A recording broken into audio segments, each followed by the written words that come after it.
All right. So, good evening, folks.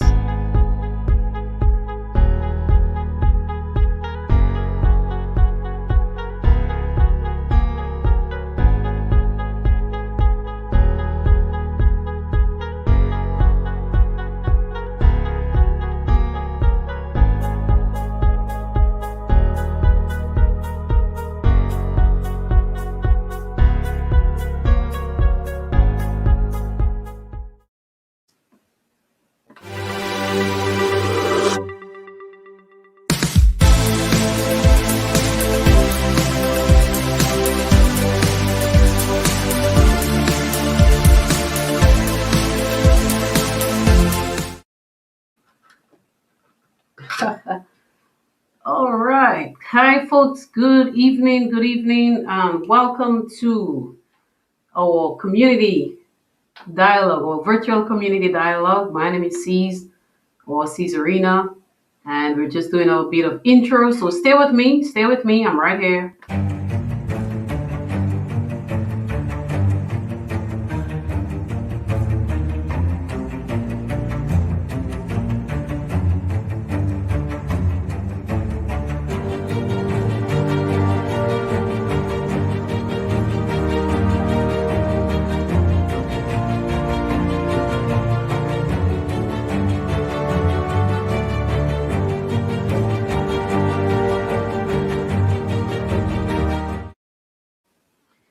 All right, it's a wonderful Friday evening here in the Commonwealth of Dominica, and tonight is a special night. I call it a special night because we're talking about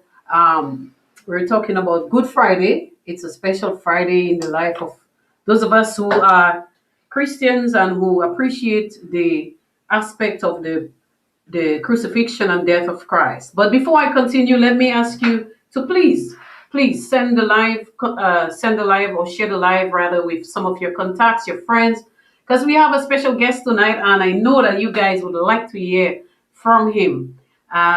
Please, I want you to share that live tonight with somebody else.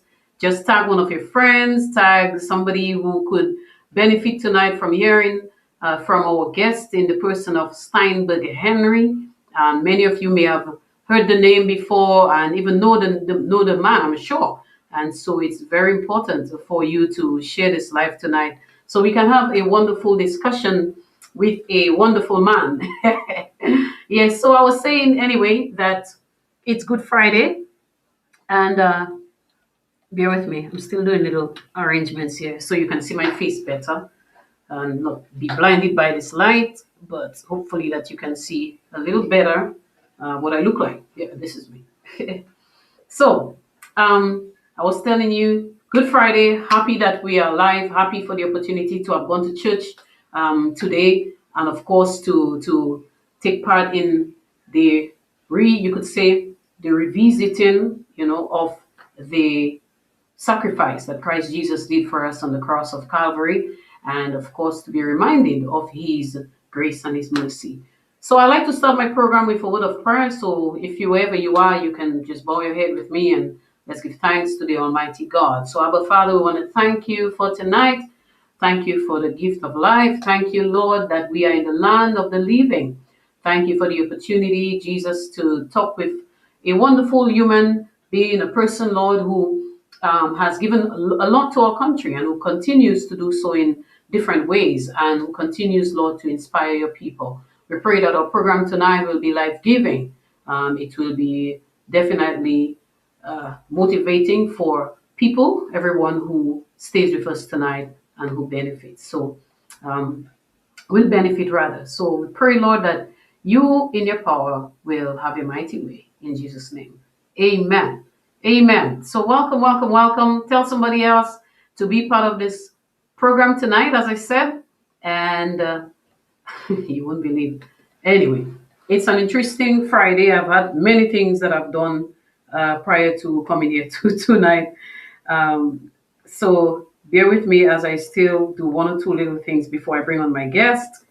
Just so to remind you, if you've not taken the vaccine, the COVID-19 vaccine, that you should probably consider doing that, because we do have to recognize that We need to get some herd immunity around here so we can enjoy life in its natural course or a little better than we have it right now. Okay, so I want to encourage everybody to do that as well. All right, Steinberg, the man Henry is already waiting. If in case you're wondering, he's here. It's just me to bring him on, and you will see him in just a bit. So I'm happy to see that the numbers are growing. Please invite somebody else, as I said, invite somebody else to join us so that we can have a wonderful audience. Feel free to send us your comments as we go through. Let me know that you are hearing me. Furthermore, if you're hearing us, drop me a little note here. I want to make sure that all the sound is good before we get into our heart of our program, because I don't want you to miss anything that Stein says tonight. So can you give me a little heads up, folks, if you're watching, listening, a little thumbs up, something that I can know that you guys are here. If you're on YouTube, on Influences, the channel, let me know as well if you can see us clearly and hear us as well. That would really, really help. So I'm looking forward to a comment. Yes, hi Karen. Thank you so much. I see you say you're watching. Let me know if you can hear me clearly. That would be good. I would like to know that you can. Of course, very clear. Thank you, Tom. Nice to have you, bro. Nice to have you as well. All right, some good people here already, so that's wonderful. All right, so we're not going to waste any more time. Okay, Karen, thank you.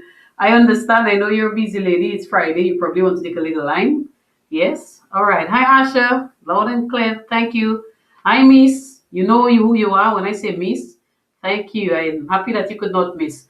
And Stein would love to know that Frederica James says that she could not miss. So he will certainly be happy to know that. All right. So, ladies and gentlemen, friends, I'm happy that you can hear me loud and clear. What I'm hoping is you won't get feedback other than I'm going to have to be turning off my mic from time to time. Hi, Marcy. Thank you. Hi, Roseboro. Boy, some wonderful people here tonight. It's amazing. So I'm going to bring on my guest right away because he has a whole lot, I'm sure, that he would like to share with us tonight. All right. So here we go. This is the man. And Stein, I want you to know that you are on. Good evening to you, and how are you doing? Good evening. Can you hear me loud and clear? I certainly can, and I bet the folks can hear you just as well. Good evening to you. Enjoyed your prayer, living in the land of the living. Yes, I know that you're a man of spirituality as well, a man of prayer. So I am happy to note, yes. So welcome to what I call the virtual community dialogue.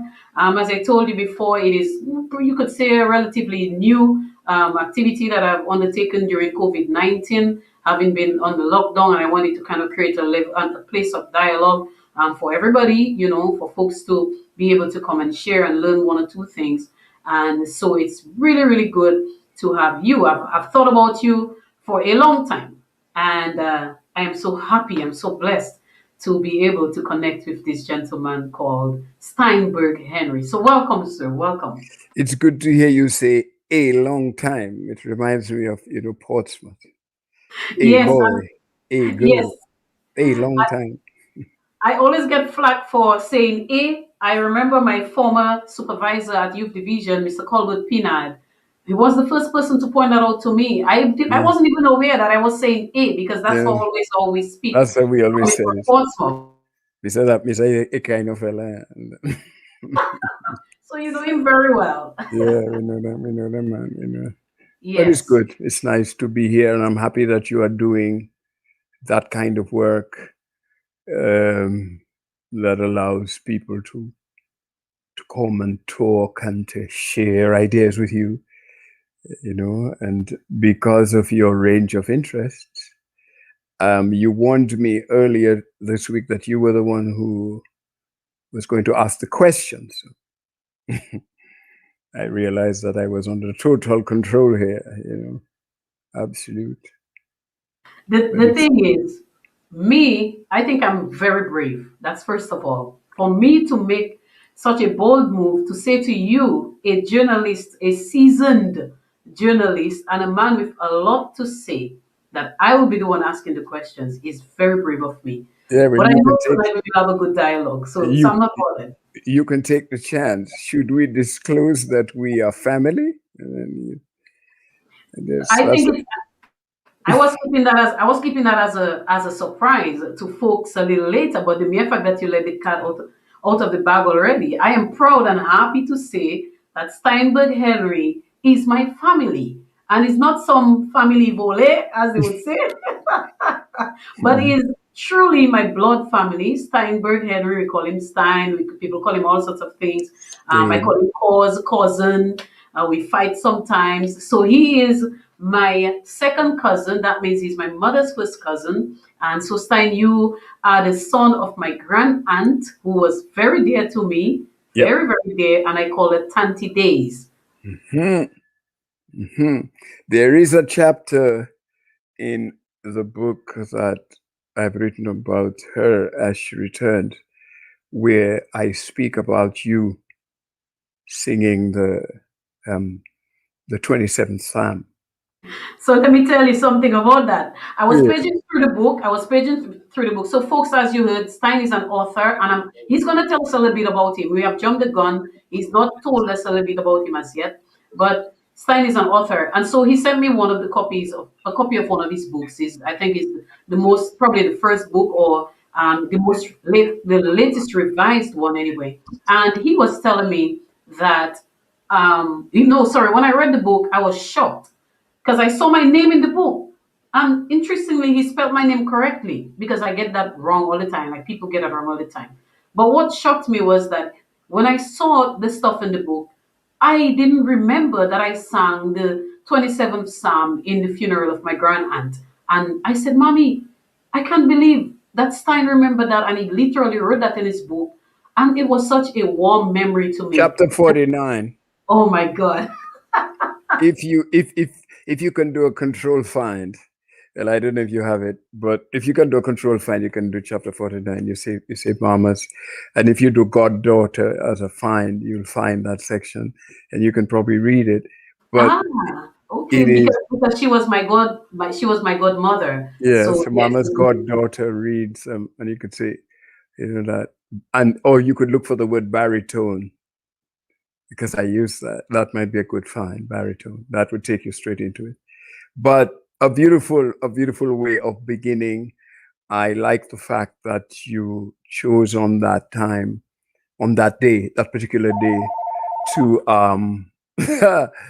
to um, to sing on her behalf. And I remember the choir singing Another Mountain so beautifully, on that same event. So basically, what we're talking about is a book titled Ash Returns Now, which I first published in 2009, and I relaunched it again in 2020. And in that book, at chapter 49, I recall sees Paul singing. It was a reflection on my mother's life, her struggle. Then it gave me an opportunity to talk about life and death and spirituality, and growing up at Portsmouth, going out to sea, all the things that we used to do as boys, our parents took care of us, and just that interface. So, okay. So before you go further deep into this book a little more, I would like to tell the folks a little bit more about you. So if you don't mind, can you tell people a little bit, give us a little bit of background about who is Steinberg? Everybody knows that voice on the radio that said the 13:15 total news on DBS radio. Such a yeah. fine voice. But can you tell us a little bit more about who you are, the man behind the name Steinberg Henry, at least, and then we will go onto the book, of course. Says, do you know that I was thinking about that question? Let us say Caesarina asks me, who are you? What am I going to say? And I thought, I better tell Caesarina I do not know. Because every time I place my finger on who I am, it changes. But that is a matter of philosophical thought. It's some of the stuff that you and I talk about when we're trying to, when we have our fights. But yes, I was born at Zikak in Portsmouth. Um, The house I remember, because I think my mother must have changed houses, but the house I remember was close to the Portsmouth Government School, about 100 yards away, what was then the Portsmouth Government School. It's now the Roosevelt Douglas Primary. And that is where we grew up. My mother, I was one of 8. We were 4 boys and 4 girls. My mother had Keturah, Bernard, Eudora, Joycelyn. Steinberg was somewhere in the middle. And then you had Pearl and Ernest and Annie. So we were of 8. And, our mothers grew us up. When there was a woman at the University of the West Indies, Mona, Jamaica, called Edith Clark. She wrote a book titled My Mother Who Fathered Me. And I think that is basically what our mother did for us. She fathered us in a sense, but she was a wonderful person. And I only discovered, sometimes you never know something until it's gone. But not only that, just having lived with her and reflecting on her way of life, she was the accountant for Geest Industries. Now, Longhouse, what we call Longhouse.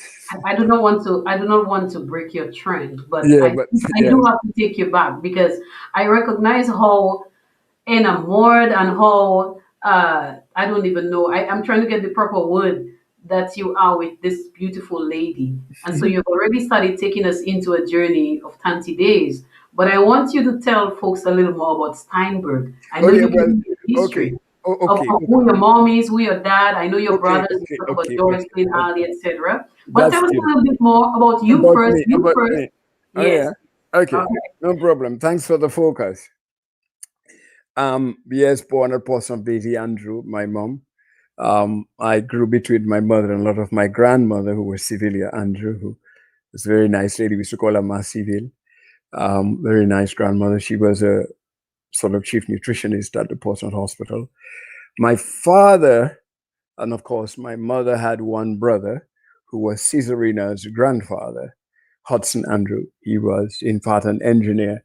Actually, he built one of the bridges that was in the Point Rong area. And the In peacock those, one as well. And the yeah, in peacock. those early days, yes. It's that family. I grew up in extended family. So, for instance, it was my mother, my brothers and sisters, but we remember my mother's people sort of have that sort of Antiguan connection. You see, they have that root going back. So there was a very important culture, family structure dynamics. We Yes. grew up. We had tanti, we had uncle, we had cousin, and we used to call one another cousin. When I met Caesarina's grandfather, I used to say, "Hello, uncle." That was how I referred to him.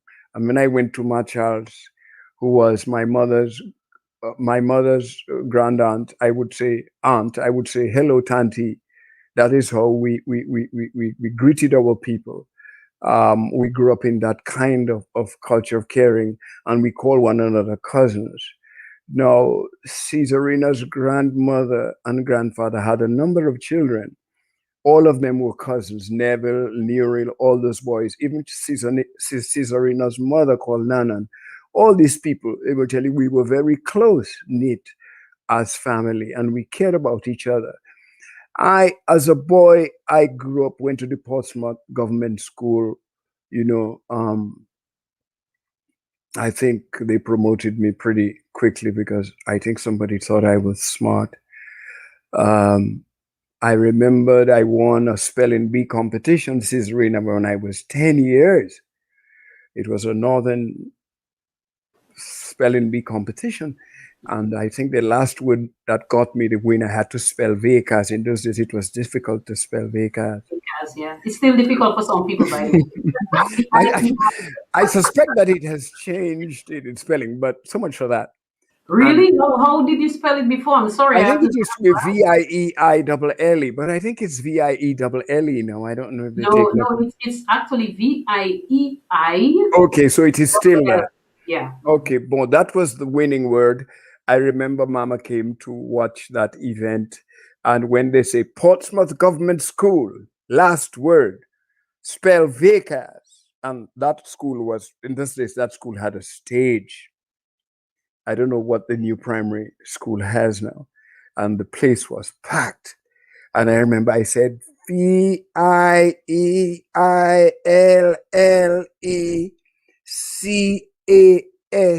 They said, correct. I remember the place burst. At that time, here what was my first prize. Mhm.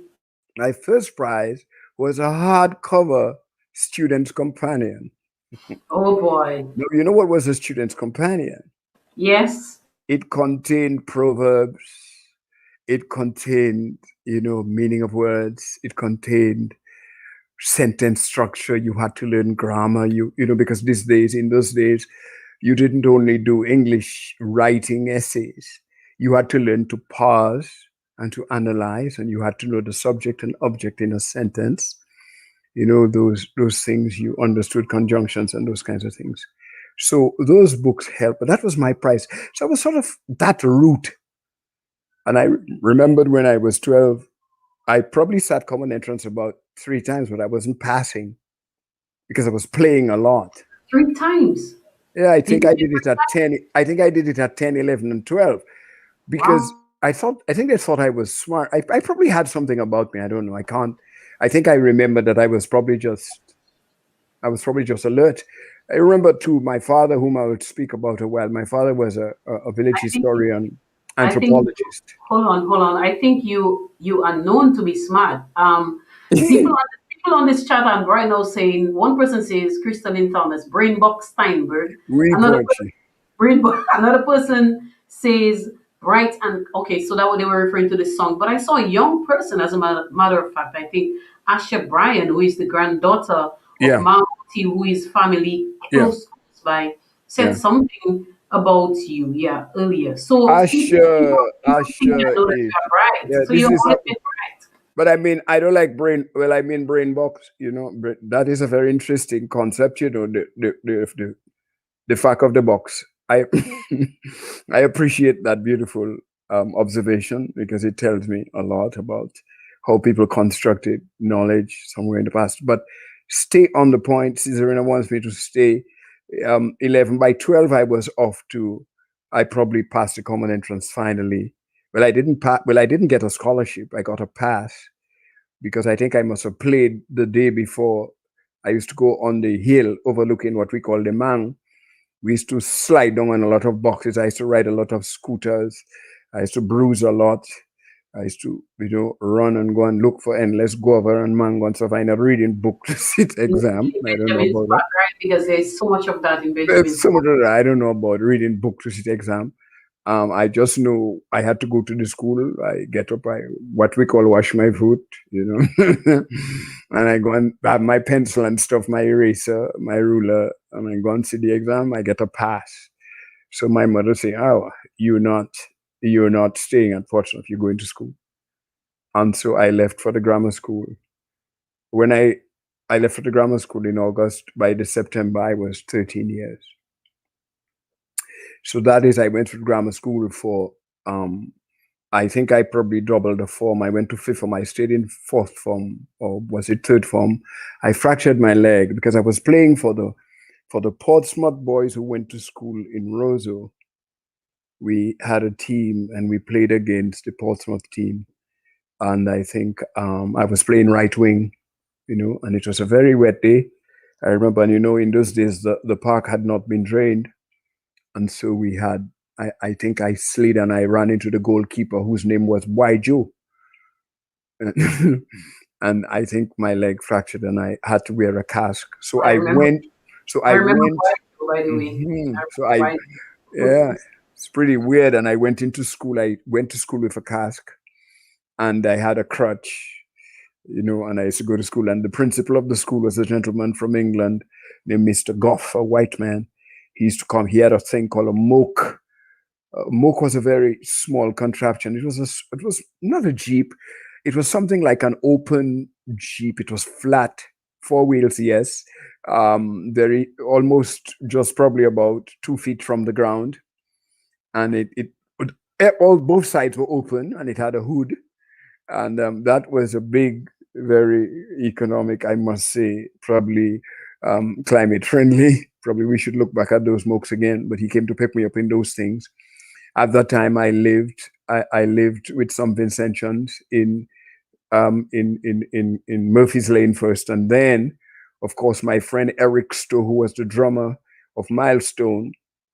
And Yeah. what you remember the band Milestone from Portsmouth with Eric and Marshall and Alvin and Lincoln and Ozzy.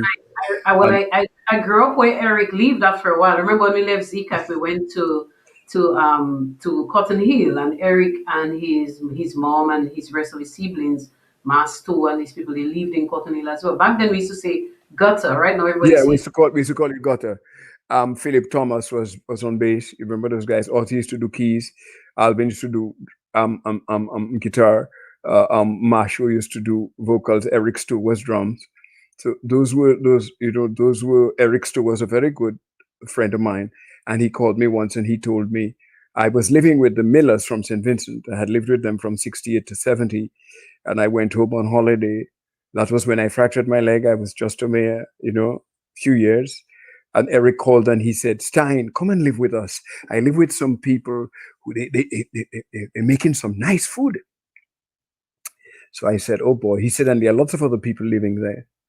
But see, I skipped something, and I would just like to point it out to you sure, go ahead. because I was reminded that I should remember to say it. When I lived with the Millers, when I was 12 and 13, they had a two-story house. So one of those days, one of the Miller sons, called Leslie Miller, he called me and he said, Stein, come and see a little girl. When we looked down below, we saw a very pretty little girl with lots of bongos, big pools of hair. Her face was angular. She was dark and she was very lovely. And she had a very little short green and white little skirt that little girls used to wear. She was only 11 years. And when I used to always go to look for her, every time I'd go up, I'd look for her, and she would always come to look for me. We were 11 and 13. I'd always look for her. And then I left the Millers and I went to live. I didn't see her again after a while. So I said, oh boy, she's gone. And I left the Millers and I went to live with the Elwins. So Duncan Stowe's aunt, Eric Stowe, you remember Mr. Stowe? Mr. Stowe's sister was the one who ran that boarding house with her daughter, Hyacinth Elwin, who was Chief Youth Development Officer and Director of the Women's Bureau, Dominic as Ambassador to the United Nations. You have And such we, a memory. It's amazing, by the way. So for you to remember all these little yeah, I mean, I'm just telling you, I just want to complete this little part about the little girl. okay, go ahead. And I went to live with the Elwins, and I went with my leg fractured. So I had a cask, and Mama said, well, you have to go to school. That was third form. So I went up with my crutch, and Mrs. Elwin said, she placed me in a room, and she said, okay, you'll be fine. We'll get the principal to come and pick you up and all that. So I'm downstairs. I don't know who's living in the house. I just know there are lots of people because I'm not moving around very much. I'm advised not to walk too often. And I am somewhere in the backyard, and I heard the gate open, and I turn around and I hear this lovely, feet, plow, plow, coming down. And I say, who is this? And suddenly I just see this little girl. She is the same little girl that I used to see from the window. I saw her just come through the yard. I said, I know you. She just looked at me and she shook herself and she went upstairs. Mm-hmm. To make the matter brief, this lady became my wife. Really? Just a second. Are you Hello? Yeah, go ahead. Hello? Hello? Okay. this lady would become, I saw this girl at 11 from a window. I was 13. And I saw her again when I was 15 and she was 13. And to move the matter out, she would later become my wife. This is amazing. I cannot believe that's how you met your wife. That is fabulous. You're At talking about such a young a age. young age. And to make the matter more intriguing, Yeah. when I tell the story because when she was about 22, she was walking in her village of St. Joseph, and a lady said to her, "Is Nora White your mother?" She said, "Nora White? I don't know Nora White." So she told me about it. So I asked my mother, "Ma, who was Nora White?" My mother told me Nora White was the woman my father was supposed to marry. Wow. This is this So fate? I stopped the matter. The lady became my wife. I had lots of girlfriends, but the lady became.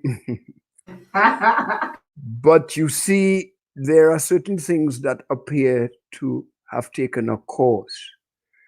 And it is important that a person, my father used to tell me, observe your life. I left the Dominica Grammar School. I went to teach at St. John's in 74. I met people like Rosler Ramol, Michael Savre, Glenworth Mitchell, Paulina Daniel, all these. I mean, we could talk Felicie Alcid, Cynthia Victor, um, you know, it's just so many wonderful people.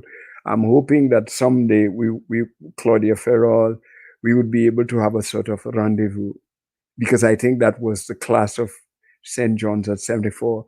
And then in 75, I was transferred to Portsmouth Secondary School as a teacher of literature and science and geography or something, because at that time there was an issue of the dread, and they were teachers at Savantine, the Savantine Government School, and Nick Roy and his crew and Tumbanso, they had taken um, two ladies and brought them to the hills. And so the Minister of Education thought they could not allow teachers to continue to teach at Savantine because that was the general area. And so they removed the teachers, and they asked me, along with Irving Knight and Cuthbert Francis and Osborne Wallace, who became principal of Roosevelt Douglas Primary, to go to Savantine to work with Mr. Austry, the father of the senior minister, Reginald Austry. So I worked there for a year, and then somewhere along the way, Jeanne called me, who was not yet my wife, and she told me Mikey Bruni, who is dead, wanted to know if I wanted to work with DBS. Now, I had been a poet, so I was reading poetry all over the place. At any event, I would read poetry. I mean, I used to write some wicked poetry. They put the spotlight on me, and I don't have respect. So You don't have they, respect. What does that mean?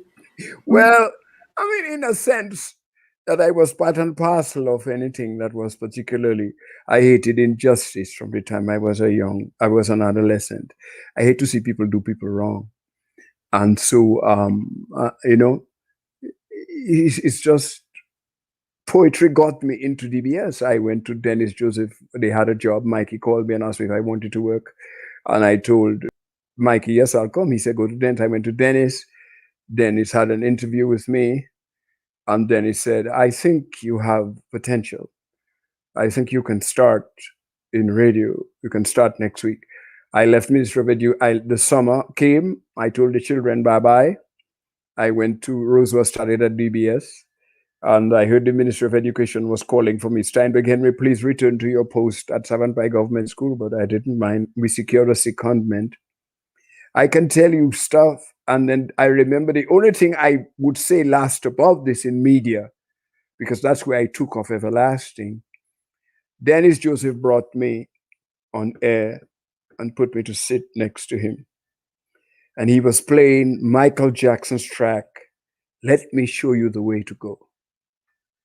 And he said, I want you to introduce the song.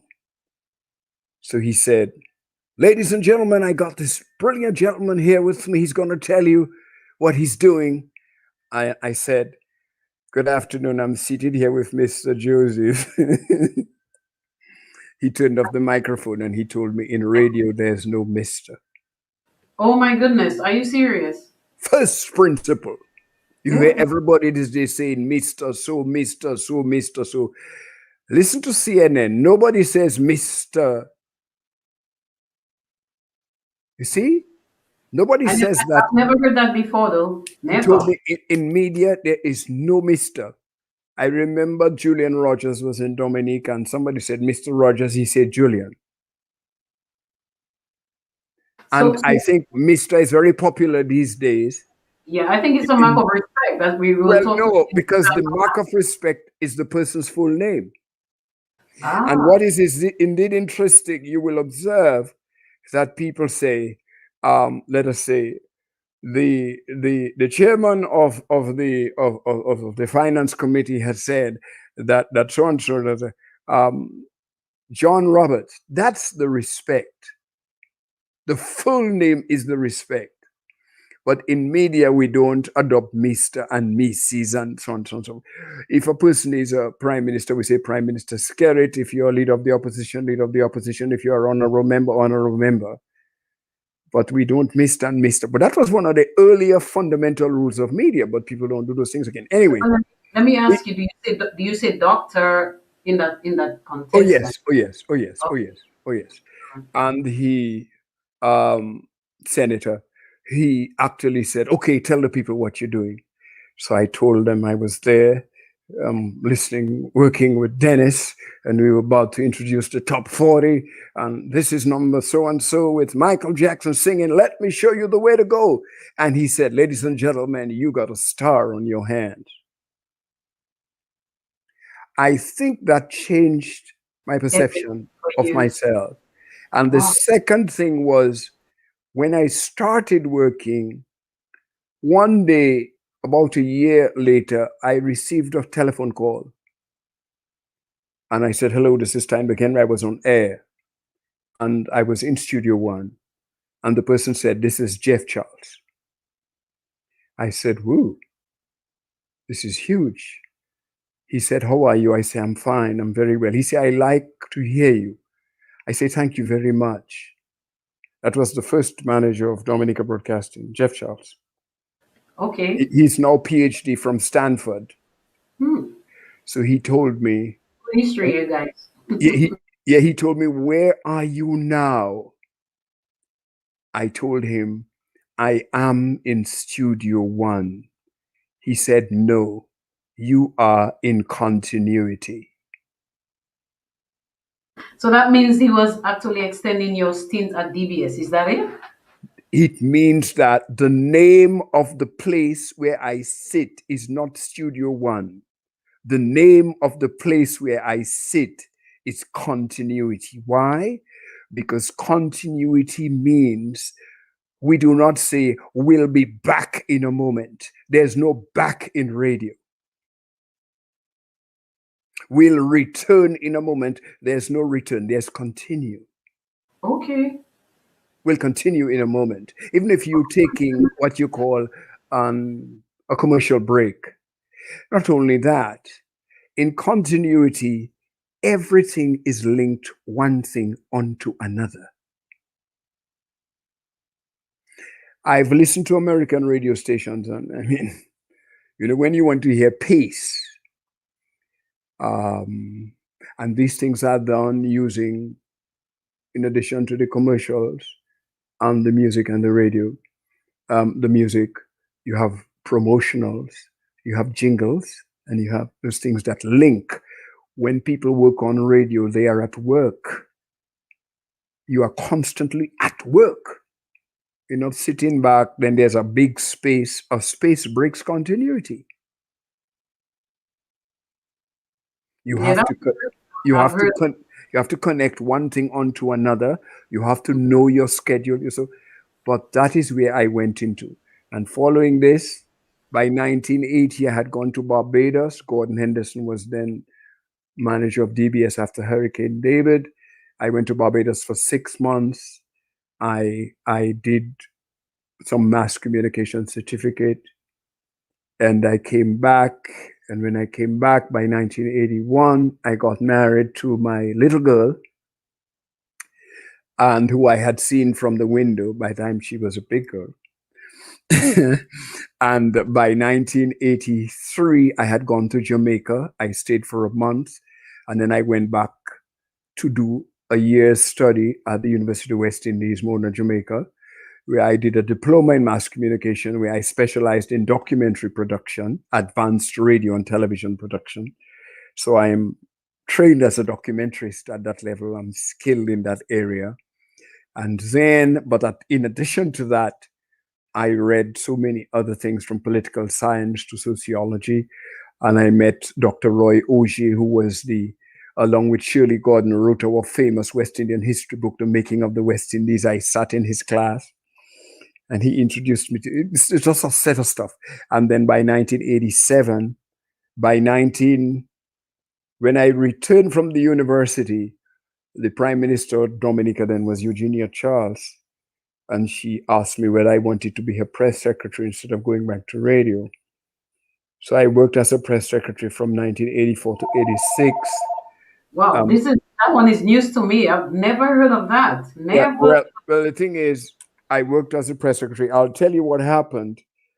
In 1985, Queen Elizabeth visited Dominica, and I was able, along with Duncan Stowe and Ken Richards and a woman called Judy Ulysses, to coordinate the visit of 250 media personnel visiting with the Queen. And the night of the event, I remember she invited people, Dominican people, to her ship. It was then at Foncole, docked. And somewhere, Jean got in it, everybody in their lovely dress. Jean had her long dress and everything. And the Queen was serving people all kind of little things on sticks, which left us hungry. And I remember the gentleman came to me and said, Mr. Henry, Her Majesty would like to see you. I write about it in Calypso Drift. And I went downstairs. Boy, those carpets were so you can't believe those carpets. That is Persia, the best foot carpet. I remember walking on those things. I like boots, leather boots. I would say, Lord, I hope my boots doesn't slip and I fall down in front of the Queen. But on my way to meet her, I saw Eugenia Charles standing up, as though in a way. And then I went into her and she told me she heard I was coordinating media. I told her yes. She gave me a gold set of cuffs, for cuffs, sleeves. And she gave me a photograph of she and her husband. She asked me whether the British press was ready to fly out next day. I tell her all their schedules were arranged because we had to coordinate their flights. And I left and I went back upstairs to meet my wife. That time, Sir Clarence Signoret was president. He was a very brilliant man, very lovely man. And then in 86, I left that and went back to radio, work as features editor, traveled to Taiwan, got some very interesting information about special education. And when I got back in 87, I was restless again. And I got a scholarship to go to Canada to study. I did a Bachelor of Arts degree in media policy because I didn't have to study how to do television and radio and then I did a Master of Arts in communication and social justice, which was a rare. By the time I got home in 92, I was blazing. I can And imagine. I was just, yeah. Can you what you mean by you were blazing? What, because I mean, from what you've already shared here, you have a wealth of knowledge in Yeah. media for sure. And now you mentioned sociology, which is my love. That's what my first degree is in anyway. So it's amazing to hear. So go ahead. Well, friend, so this is basically, and I just, my wife and I, Jean and I, we have two children, Glendora. Our children are 38 and 33. Our children, my daughter is married. She has 2 sons. Our son has 2 sons. All in all, I have 4 children and I have 8 grandchildren. Wow. I like how it's doubling. Yeah, so it is a beautiful event. And I've come to this place where I've written. The first book I wrote was As She Returns. Well, I wrote A Thick Environment, Notes on Dominica's World Creole Music Festival, which is went out of print, but I still have 100 copies at Ernest's house. One day I will put it on display in a museum, and sell it for $100 a copy. No, but then I did when I came, when I moved, when my wife and I and our children moved to the state. Yeah, so much that has happened between that, including television production. I did a lot of work for Christian Children's Fund.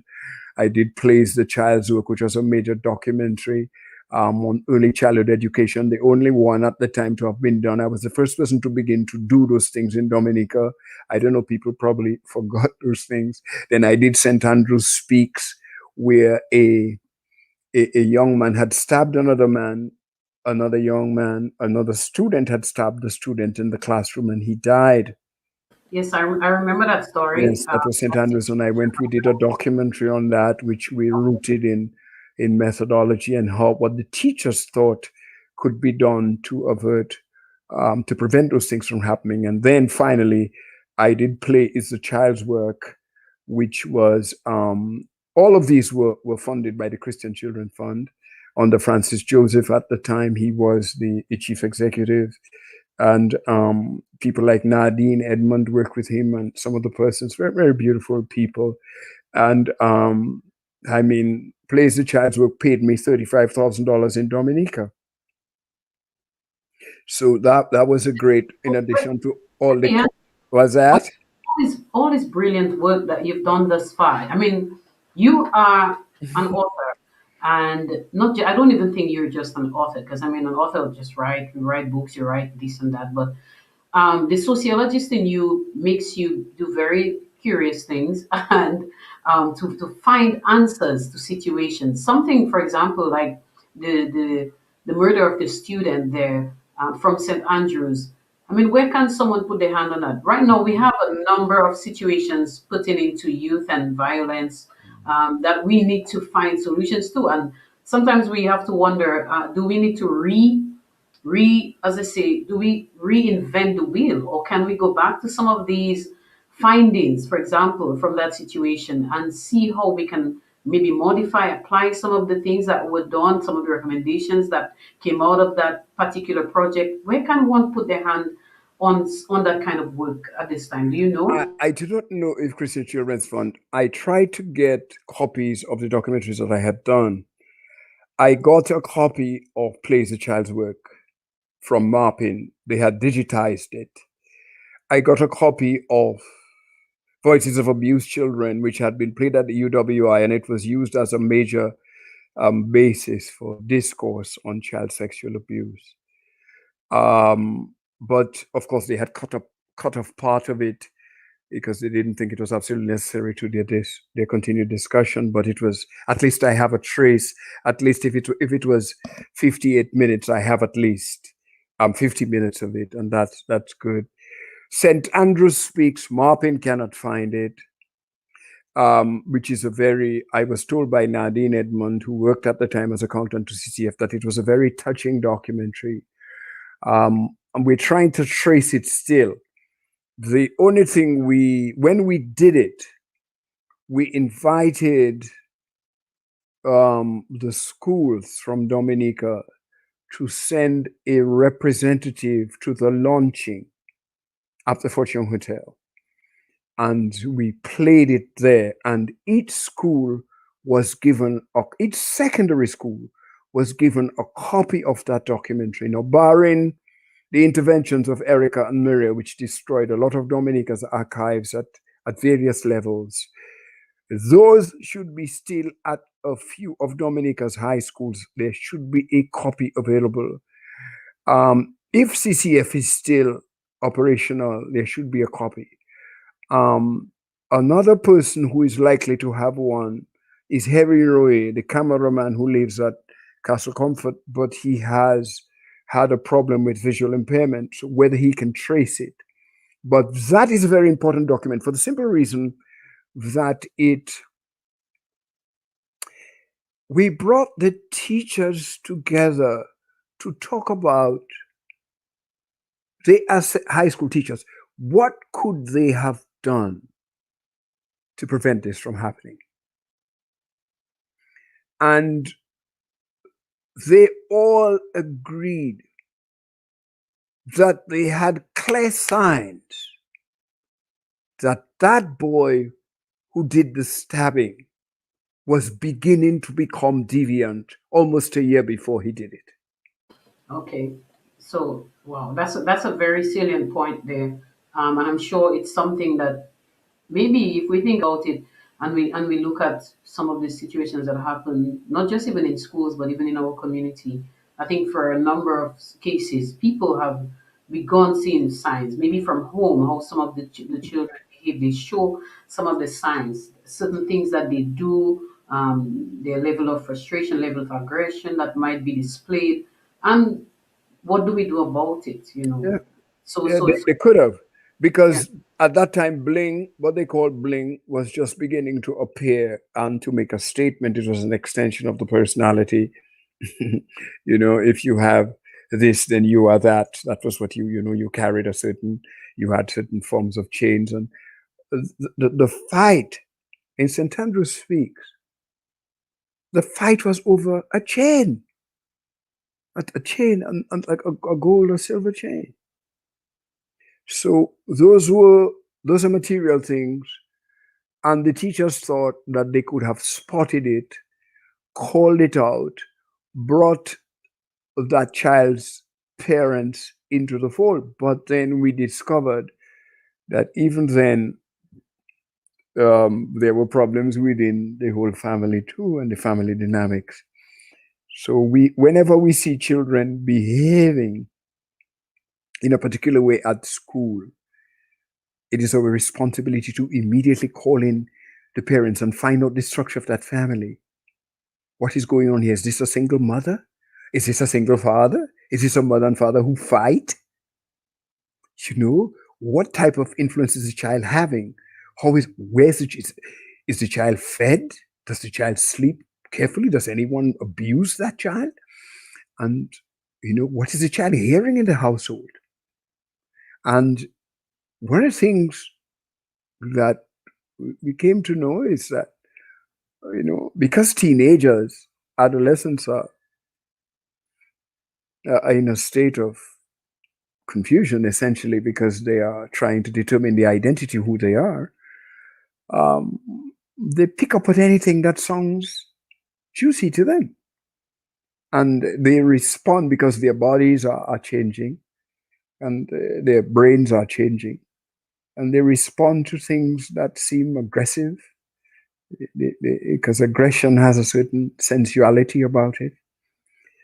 So those are some of the things, and the teachers thought that they could have developed certain methodologies, like set up a sort of after school sort of program Mhm. where the children who seem to have that tendency, they would bring in the parents.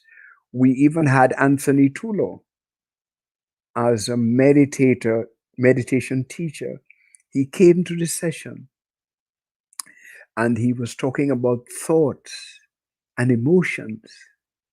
You see, it was a very important thing to observe in the child's actions, which came out of that thought, which came out of that emotion, which came out of that cauldron of emotions.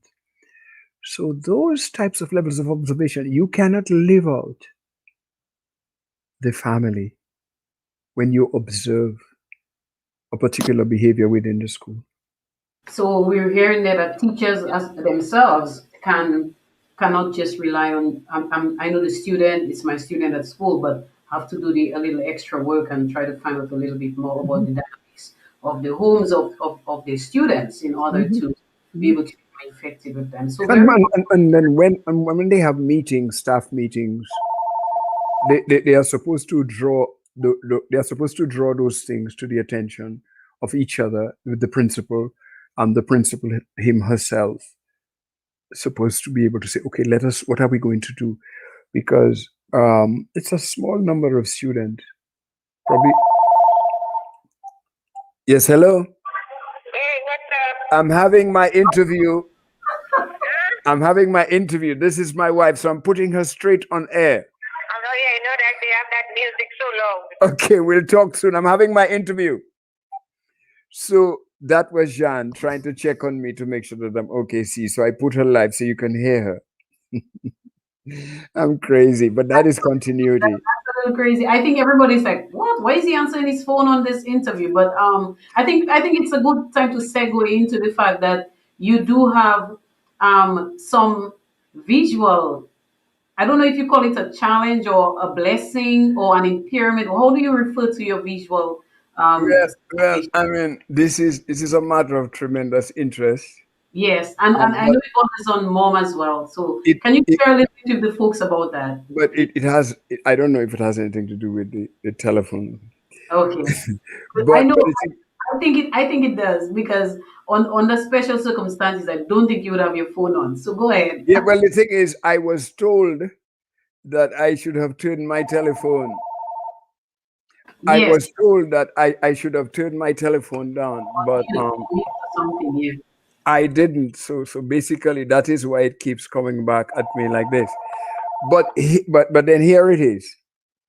Um, Visual limitation. Yes. Okay. So that's how you refer to it.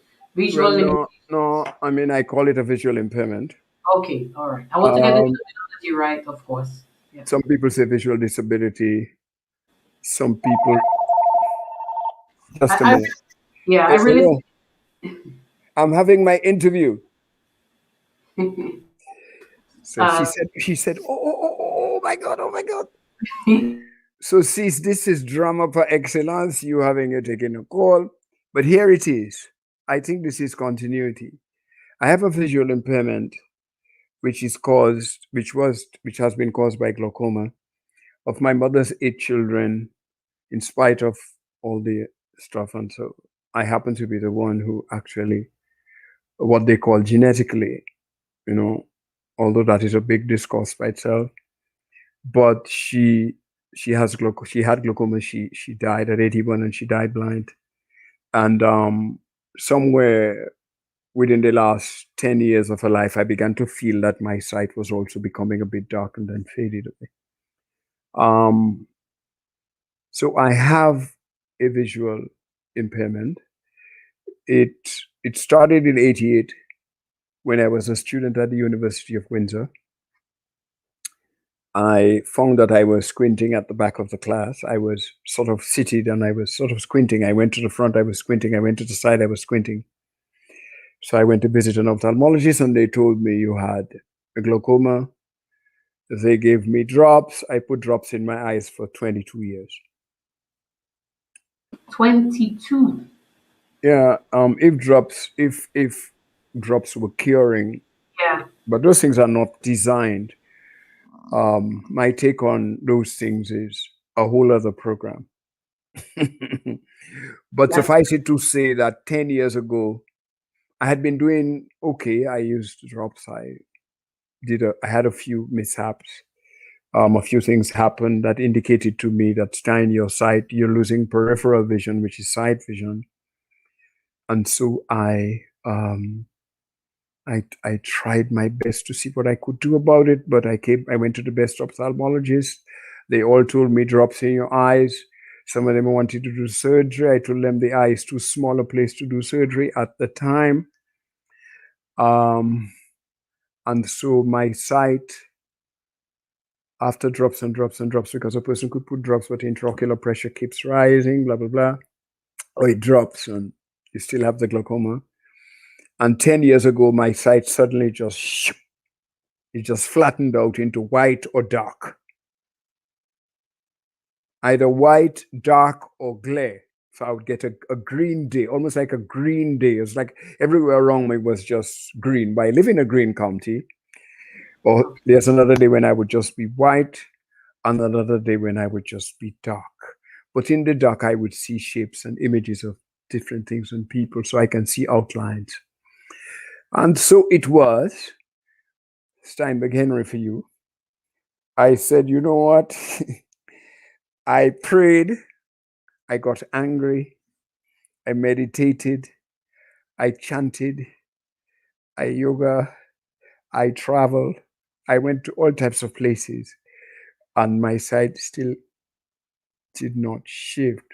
So I stopped one day and I said, you know what? Let me acknowledge that this is real. Yes, yes. And then I turned my meditation around and I said in my prayer, Lord, I have tried everything. What do you want me to do with this?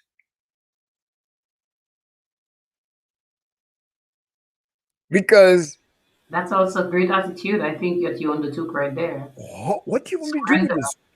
Because I've turned left, east, west, north, and south. I've been to the practitioners. They've told me, oh, you're going to get blind. There was one who was actually making a mockery of it.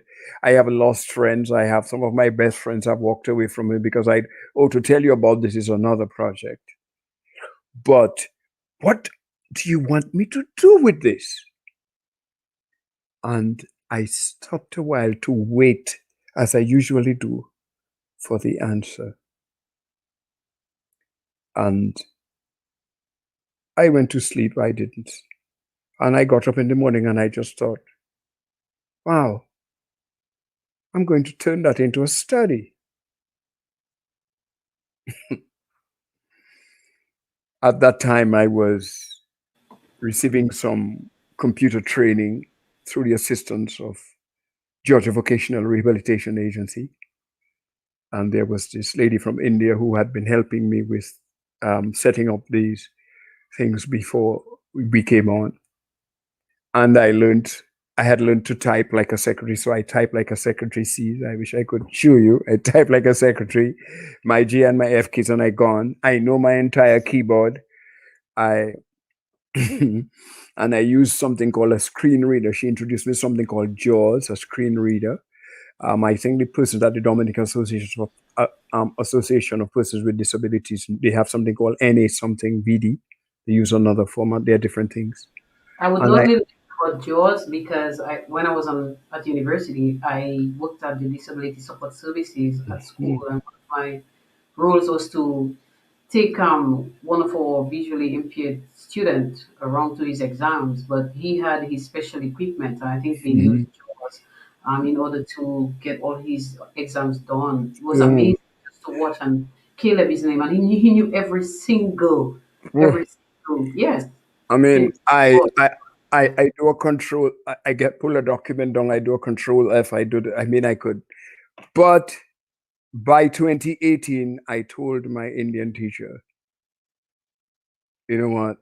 It's time for me to turn this into a study. I had been all along working, reading papers for students online. That's how I worked. I was reading students' papers, and they were paying me $5 and $10 and $12 a page. That was good business.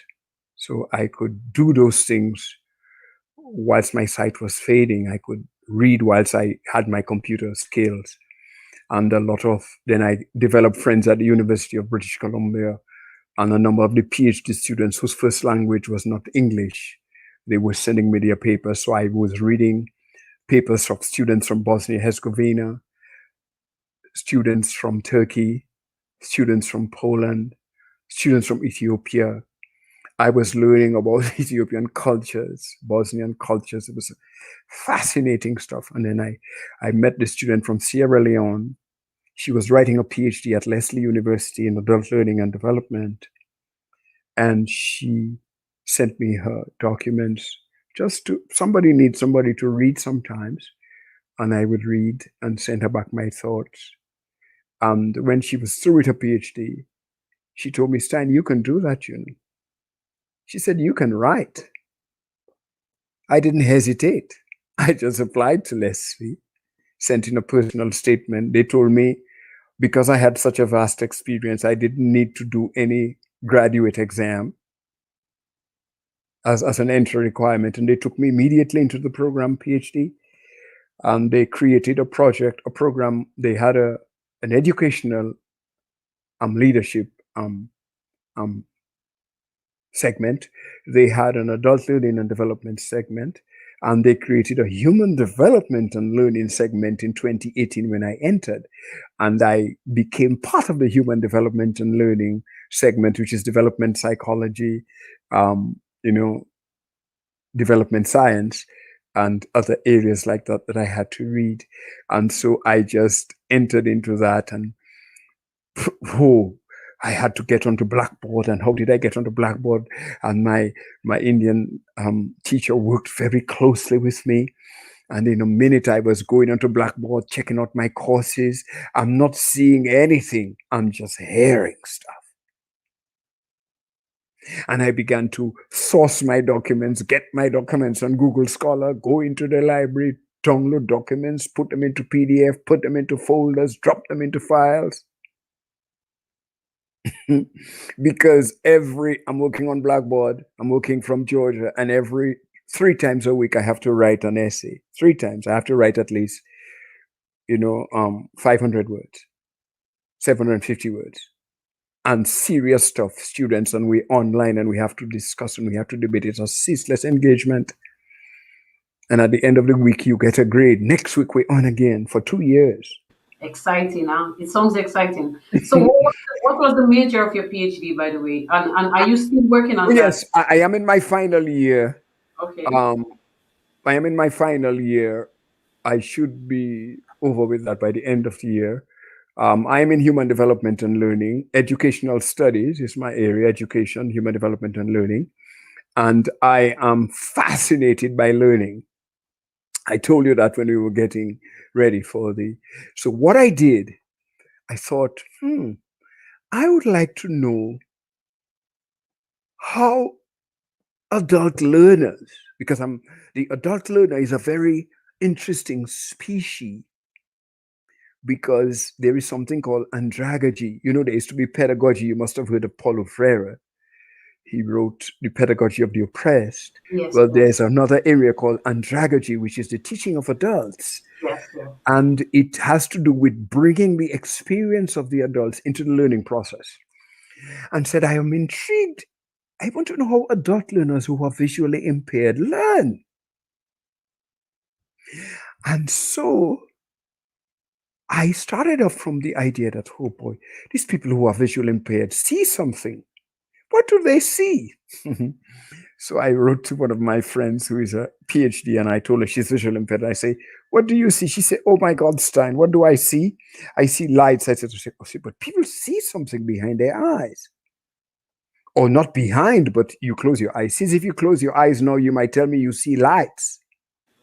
Yes, I probably see what I was just sort of like a vision of what I was seeing. Yes, a blue, a green. You see the colors of the rainbow, but in circular form. So I thought, So I decided to explore. A professor from Turkey told me, Stein, why don't you look at the concept active imagination? Because there's a lot of literature from Carl Gustav Jung.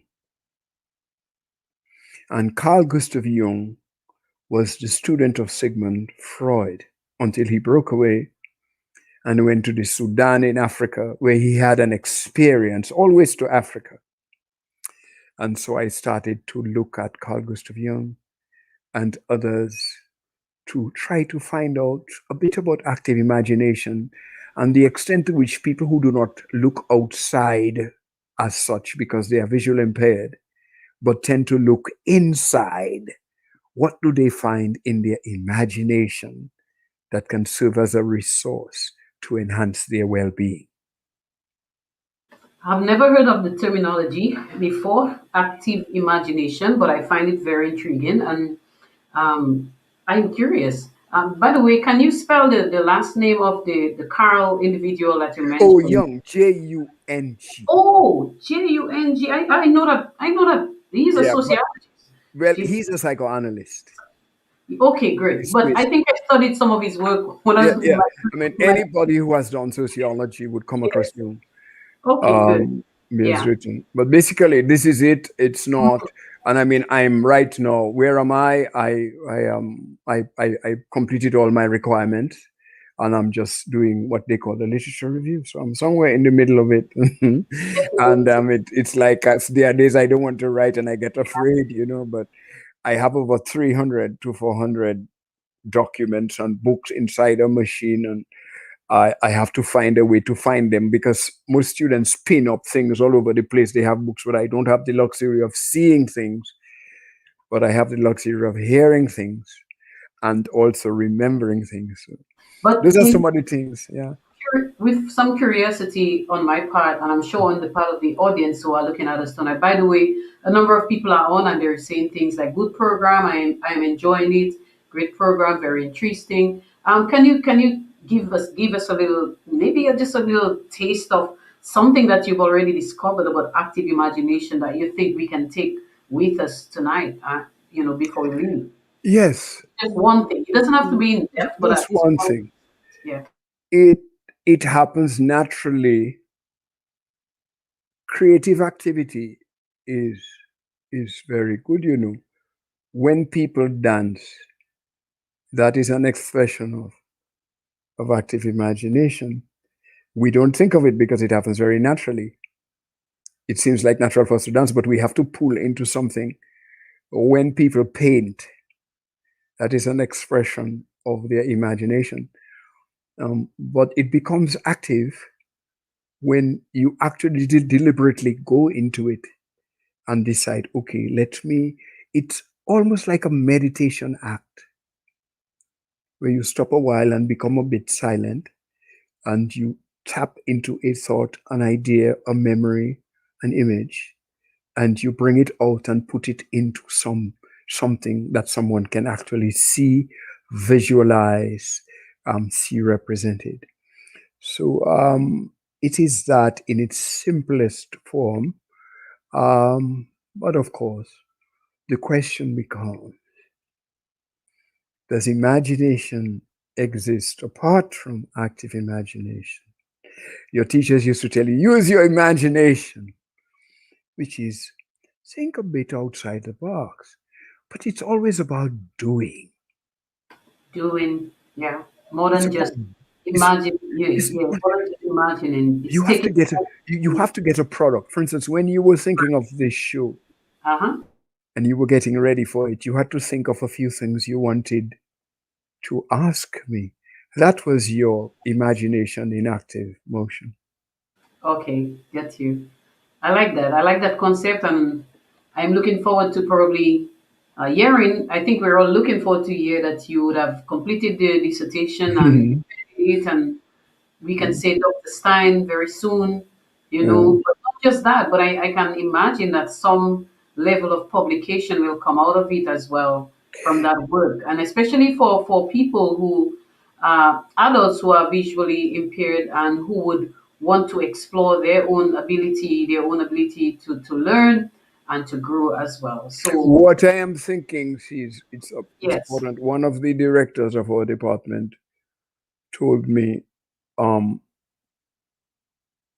when you're through with this work that is required, because the university has specific requirements, you need to write a book about how you got through this PhD as a visually impaired person.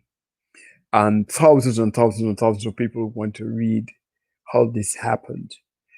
For the persons who are visually impaired, who are hearing me, if any, there is a tremendous resource in you. It is what we call in biology the pineal gland. You see, you have the pituitary in the brain, you have the hypothalamus, you have the thalamus, you have the amygdala, but you have the pineal gland. And the pineal gland is what the Indians who do the Ayurvedic medicine call the Ajna Chakra. In other English discussions, they say it's the mind's eye. Now, Sis, you must have heard the song, Open the Eyes of My Heart, Lord. Well, I sing it too. So yes, indeed, I I have. didn't know. I I never have knew been your. I friends. did you ever know that your heart had an eye? I didn't know that. Well, I discovered that, I suppose, when I heard that song for the first time, and I like it. I actually like the concept of it. So, So it is this place. I went to the University of Tennessee at Chattanooga. I was invited to be a guest to lead a breakout session on losing sight and new ways of seeing. And 32 people came to my breakout session. And I asked them, I'm going to ask you for about 5 minutes to close your eyes. And when you're through, there will be a paper and a pen on your desk.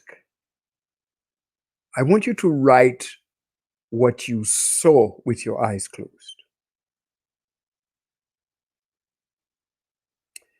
They are all sighted people. These are not visually impaired people. These are sighted people.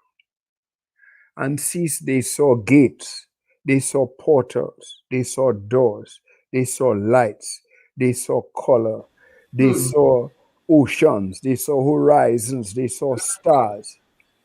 wow, children, spouses. So I said, where is this?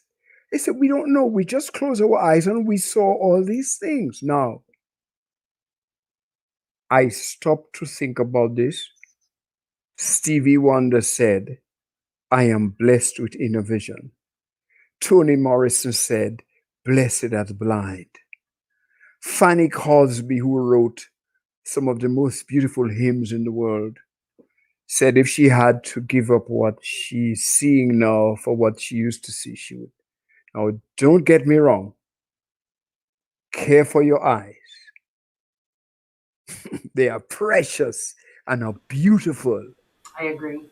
Oh, yes, oh, yes, oh, yes, don't get me wrong.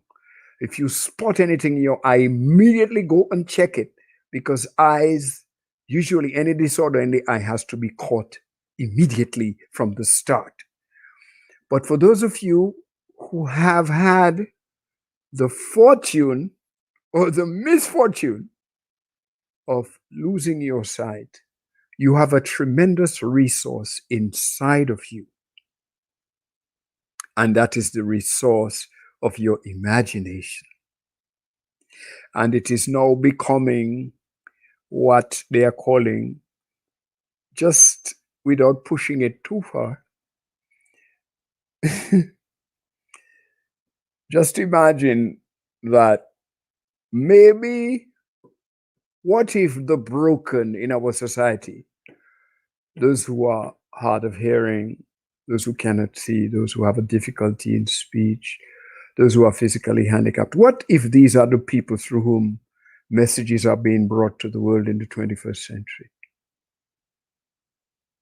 What if behind those eyes is a conceptual, what one person calls a conceptual environment, a new biology? So here endeth my matter on the eyes because that is becoming particularly deep. And I think Sis has other things she wants to ask Yes, me. yes, I'm happy. I'm happy that you have just sort of injected a bit of curiosity into all of us to explore our own active imagination. Oh And yes. yes, When so you go to bed tonight, when you lie down, when you lay down, close your eyes and what look in front of you yes, and see what you see. right. You may end up flying out of the sleep. Okay. So let's talk a little bit now about the other writings. So I know for example in 2020 I think it was you did something a sequel to Calypso. It's called sequel to Calypso Drift. If I it continues cataloging it says that you continue cataloging Dominica's rich history of Calypso music. So I do know that you have some love for the art form as well of calypso, and you have done a bit of writing in that regard. I kind of want you to talk a little bit about your writing in general, and then of course I know we will zoom on that final book, or the most recent. You could say it was the first book, but it was, I think you've done more recent work on it because you have to revise the first edition and turn Yeah. it into, as you say, a much probably more modern book with some of the corrections that you wanted to make, the typos. I read the first part of the book and it mentioned a lot about that. So that's why I'm saying that. But Mhm, let's talk mhm. a little bit about that sequel that the sequel that you did, Calypso, and then of course you can talk a little bit about the new book, the book dedicated to your mom. Mhm. Well, after I did the first publication in 2009 of Ash Returns, Yeah. I did a 171-page book titled An Unassuming Love, which was about, I think it started off with the Bangladeshi team coming to Dominica to play at the Windsor Park Stadium for the first time. That was the first game we had. And I took off on that. I had a sociology of the yard in that book, how we grew up playing cricket in the yard between my mother's house, Teacher Popin house, Masavilia house, and Miss Moti house. It's a fascinating sociology of the yard, how we worked within the yard, and how our dad lived in the yard, and how we grew out of that yard, and how the sport grew out of that yard. So But there hold was on. a I mm, don't want to cut you off, but the mere fact that you're saying that makes me curious. I've been hearing a program on one of our radio stations called La Coup on a Sunday evening. I don't know if you listen to anything from it, but I think it's a number of people in Roseau who are talking about their experience growing up in the yard. I'm hoping and wondering whether that concept probably could have been seen and heard from something yeah. that you. Well, it is very likely, although it doesn't bother me anymore because knowledge is borderless and boundless, and let's back at West, I don't sell TED. Yes, we say we. But I think there's some courtesy in sourcing material. There's a certain ethic that we need to remember. But the truth of the matter is, an unassuming love captured a yard, and it captured the dynamics of that yard and how parents looked out for each other's children. And that rode and came into sports in general, and then the West Indies team, and the extent to which the West Indies team had lost at the time, which was in the early 2000s. West Indies wasn't doing very well at all. And West Indies had lost at the time a sense of Caribbean-ness. And each cricketer was now playing for himself and not for the Caribbean nation. And that was my discourse. And I do reference to Africa and the significance of Africa to the West Indian sensibility, particularly with regard to West Indian sensibility and sport. It's a very interesting book. So Hilary Beckles, in fact, I think, knew of its existence because he was then, I think, chairman of some West Indies young cricket something. Okay. But they were doing practices at the UWI campus in Barbados for, I think it was Sagico and some other things like that. That book is brilliant. And what was good about it, it was rooted in, I grounded it in a University of Miami magazine called Anthurium. And Anthurium carried some beautiful articles like the archaeology of black memory. You hear those strange names? And there was a woman from Tobago who wrote a beautiful piece about slavery and her visit to museums, observing the abolition of the slave trade. It happened in 1807, and it was being celebrated 100 or so, 200 years later in 2007. So she went to visit it, and I got a lot of her stuff. So that book is very lovely. It remains a treasure to my heart. It's still very available on Amazon. Then Right. after that, in 2009, that was a 2011 publication, and then in 2014 I launched Calypso Drift. Now, Calypso Drift is both a sort of biography and a journey into Calypso, because when I did my master's degree at the University of Windsor, in addition to exploring telecoms and lots of other things which I had done, I looked specifically at linguistics and the language that emerged in Calypso lyrics that demonstrated a sense of struggle between 1974 and 1978 in Dominica. That is a beautiful thing. But I continued, so I followed in that practice. And Calypso Drift is in part captures some of my early life that I told you about, really growing up, going to UWI, going to Barbados and so on, going to Windsor, and then returning to Dominica in 92 and coming across a number of different vibrations on my work with CCF that we spoke about earlier on. And then it crosses over in a very neat way into the Calypso thing by way of June Creole and the Creole culture and the bouillon music. And it just goes into Calypso as an art form. What I tried to do, nobody had been looking at Dominica's Calypso lyrics outside of themselves. So what we were doing was we were saying, Hunter sing this, Daddy Chess sing that, Peaky sing this, that kind of thing.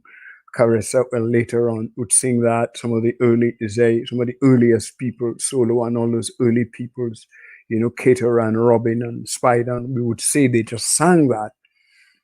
But what were they saying other than just singing it? When Spider they say I am this, they say I am that, they say I am shoe, they say I am hat. He captured two very significant political symbols of two political parties, a shoe and a hat. What were these things? So I began to explore the other things that they were saying, whether they be sexual. When Robin sings that he's not going, the girl says she's not going behind any Goodwill school with him. What was happening then? What were some of the things? And so would you say that you were unmasking the mask of the Calypso, since masking is one of the very strong component of Calypso? In fact, I might have made the mask thicker by, you see, or I might have unmasked, but it was not my responsibility to make the Calypso obvious. It was my responsibility at that time to demonstrate the intelligence. How do you think the Calypsonians felt, or would have felt, those probably who would have written, or maybe not just the Calypsonians, but the writers? Yes. Do you think that they probably were not pleased with the fact that you are unmasking their song, or do you think they were happy with it? What have you gotten any feedback probably from even some of the singers and the writers of those Calypsos that you may have referred to, or you may have referenced in the book? Very little. I have the night of when the book was launched in 2014. In 2015, I sat here in Georgia and I wrapped 15 copies of the book in design paper. I placed a ribbon on 10 of them, and I sent them to the Calypsonians for distribution at the finals. On the night of the finals, ribbon with each Calypsonian, the date and the time, and congratulating them inside the hardcover text. Could you imagine that? I was that kind of so passionate. And I was told that the books were left at Calypso House and they were not distributed to the Calypsonians. To this moment, I do not know where the 10 copies of Calypso Drift are. But it is a fascinating 436 pages. Some Calypsonians received their copies. When I heard, Dice told me he had his, but somebody stole it. I could tell you some very cryptic things about those 436 pages. Anthony Drago of TDN Radio was the only person who cared to speak with me extensively about the work. From the time it came out, we must have done 3 interviews on that single work. He was so impressed with the work. He called it a coffee table collection. It's not only just Calypso. This thing goes to Ethiopia, it goes into Trinidad, it travels into the countries of Asia. It talks about the Three Gorges Dam of China. I mean, it's a lot of stuff. You open a page on Calypso Drift. I had copies of James and stuff. You open a copy on Calypso Drift and you just, oh my God. So this is the treasure that was secured for the Calypsonians of Dominica. There's a whole section on Spider. There's a whole, those greats. So it is there. I wanted to do it because I did not just want them to sing and record and be forgotten. It is Yes, in hardcover, it is in paperback, it is in ebook format, and it's as well, available at Amazon. Amazon as well. Okay. Is Mhm. it, and you mentioned that it was probably in one of the local bookstores here. Yes, Um, I had. I mean, of course, that has run out in terms of I would have to refurnish, but I got distracted. I got caught up in other studies and other things, and so I just, and then I went ahead and in 2020, I did after 5, 6, I did Calypso Drift and Water. water. Calypso Drift and Water. Oh wow. Now, that is a hidden book. It's hidden because by the time we discover that, it's probably 20 years from now, we'll discover, oh my God, this is what this book was talking about. So excuse me. When you said it's hidden, does it mean that it's not yet published, or it's published, but this the whatever it is trying to bring forward is still a hidden Whatever it's trying to bring forward, it still remains. Calypso Drift and Water. Calypso Drift and Water says we have reached a point where the song lyrics have entered a crisis stage. We're not writing them good anymore. They have descended into party politics, and that's not Calypso. Calypso is an editorial in song. It captures politics, but it does not only capture politics. Here is a matter of interest. The greatest resource we have in Dominica is water. In fact, the World Bank and all those major organizations are beginning to look seriously about water across the surface of the earth because it's a fascinating resource in 21st century development. Dominica has an abundance. So I said, Calypsonians. Calypso Drift and Water has one statement, a leitmotif, which is a theme. And what does it say? It says, Calypsonians, here is a responsibility. Begin to link your lyric with your ecosystem. So in principle, so you don't have, if you feel a politician corrupt, you don't just have to say the politician corrupt. You can say, Mr. Rotten like dead leaves, damp in the forest.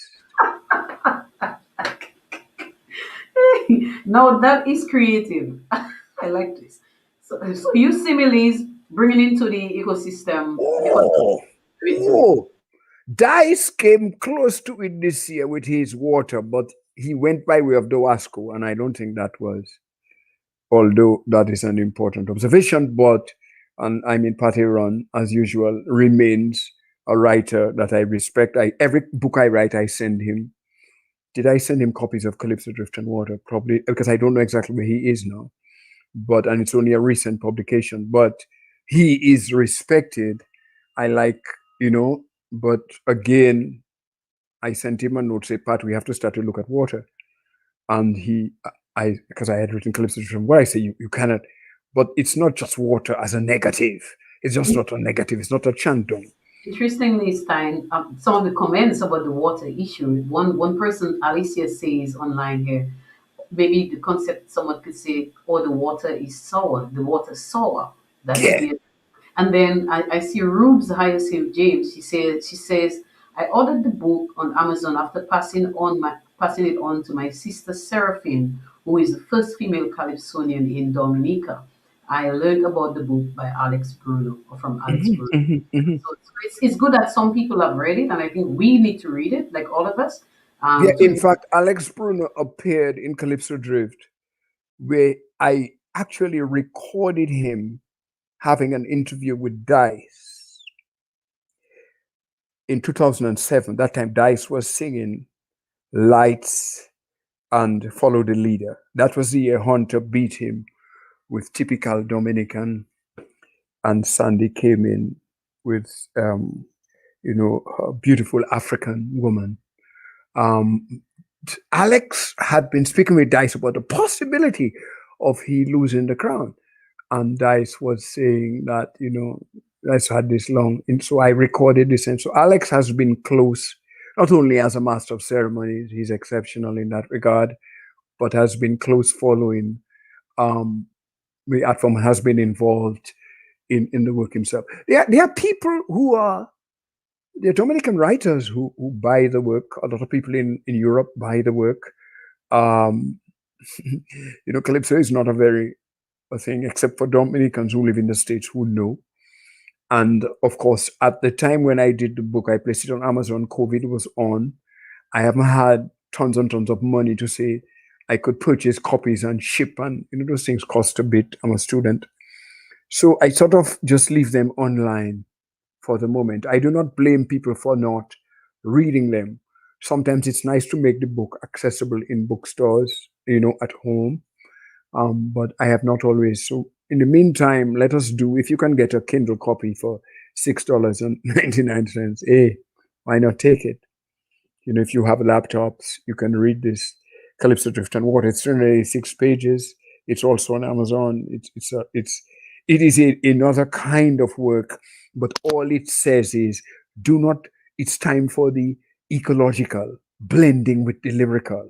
yeah, yeah, I like that. And I think I can't say that I am a calypso fanatic, but I do love the art form.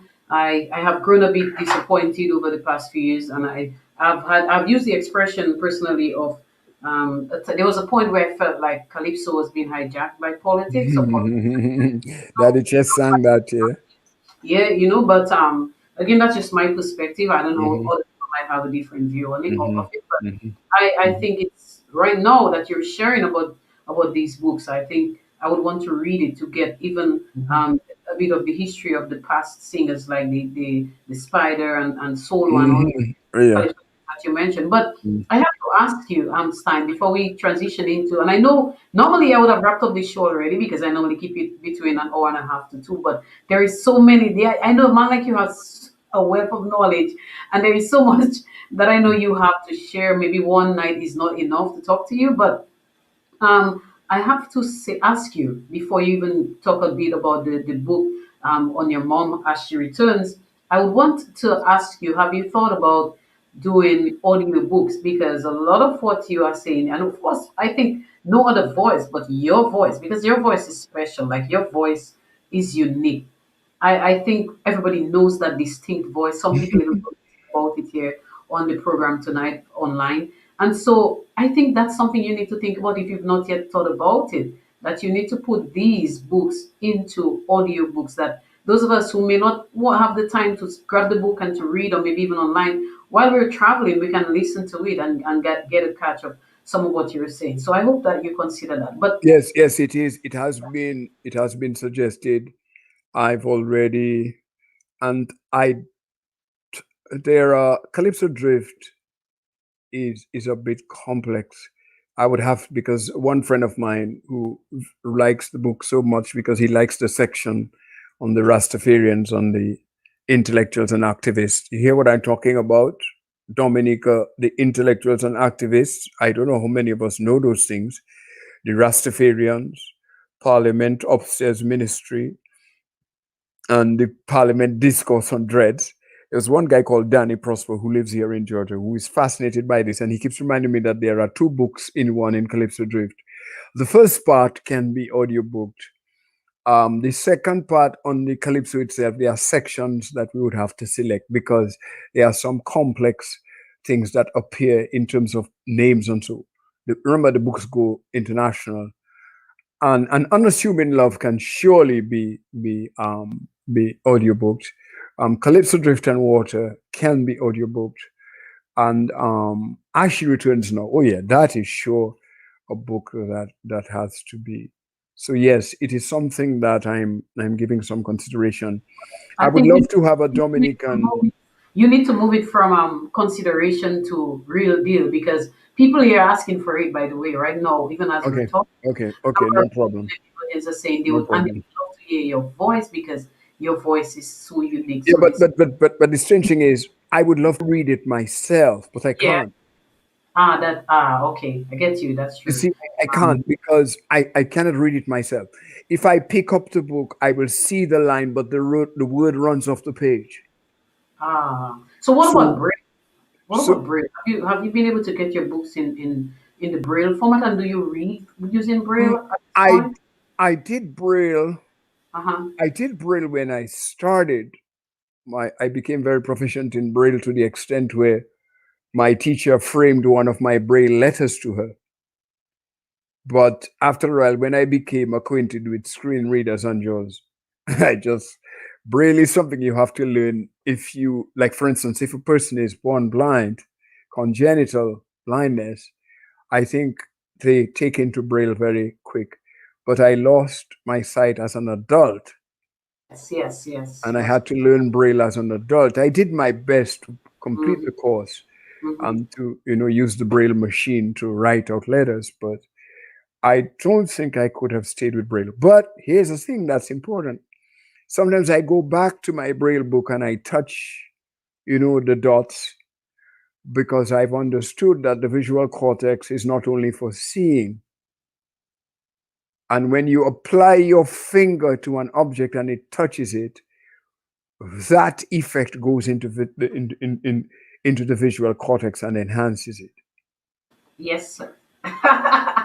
Okay, great. So I'm seeing here that Rona Angol, she's saying, sees, tell Stein, I said he has to agree before the end, I guess before the end of tonight's program, that he will be back with you to speak on Dominica's contribution to music in the Caribbean, touching not only on calypso but also on things like kadas, zouk, etc. So that's for another program. And Rona Angle wants you to agree that you're going to be back with me at some point for us to talk how Dominica has impacted other types of music.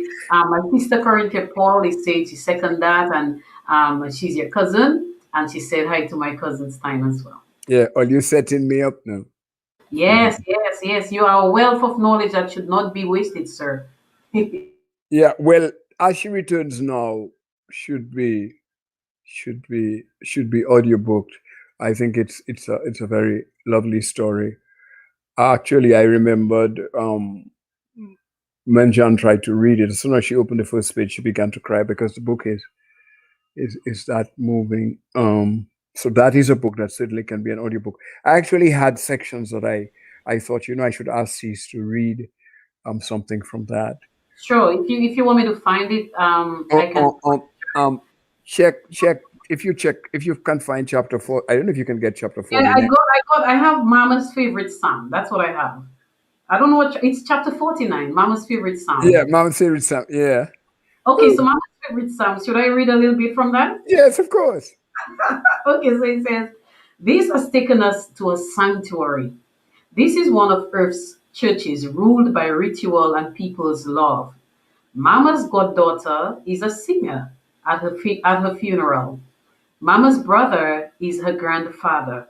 She sings Mama's favorite Psalm 27 and needless rather to say, I am captivated. Okay.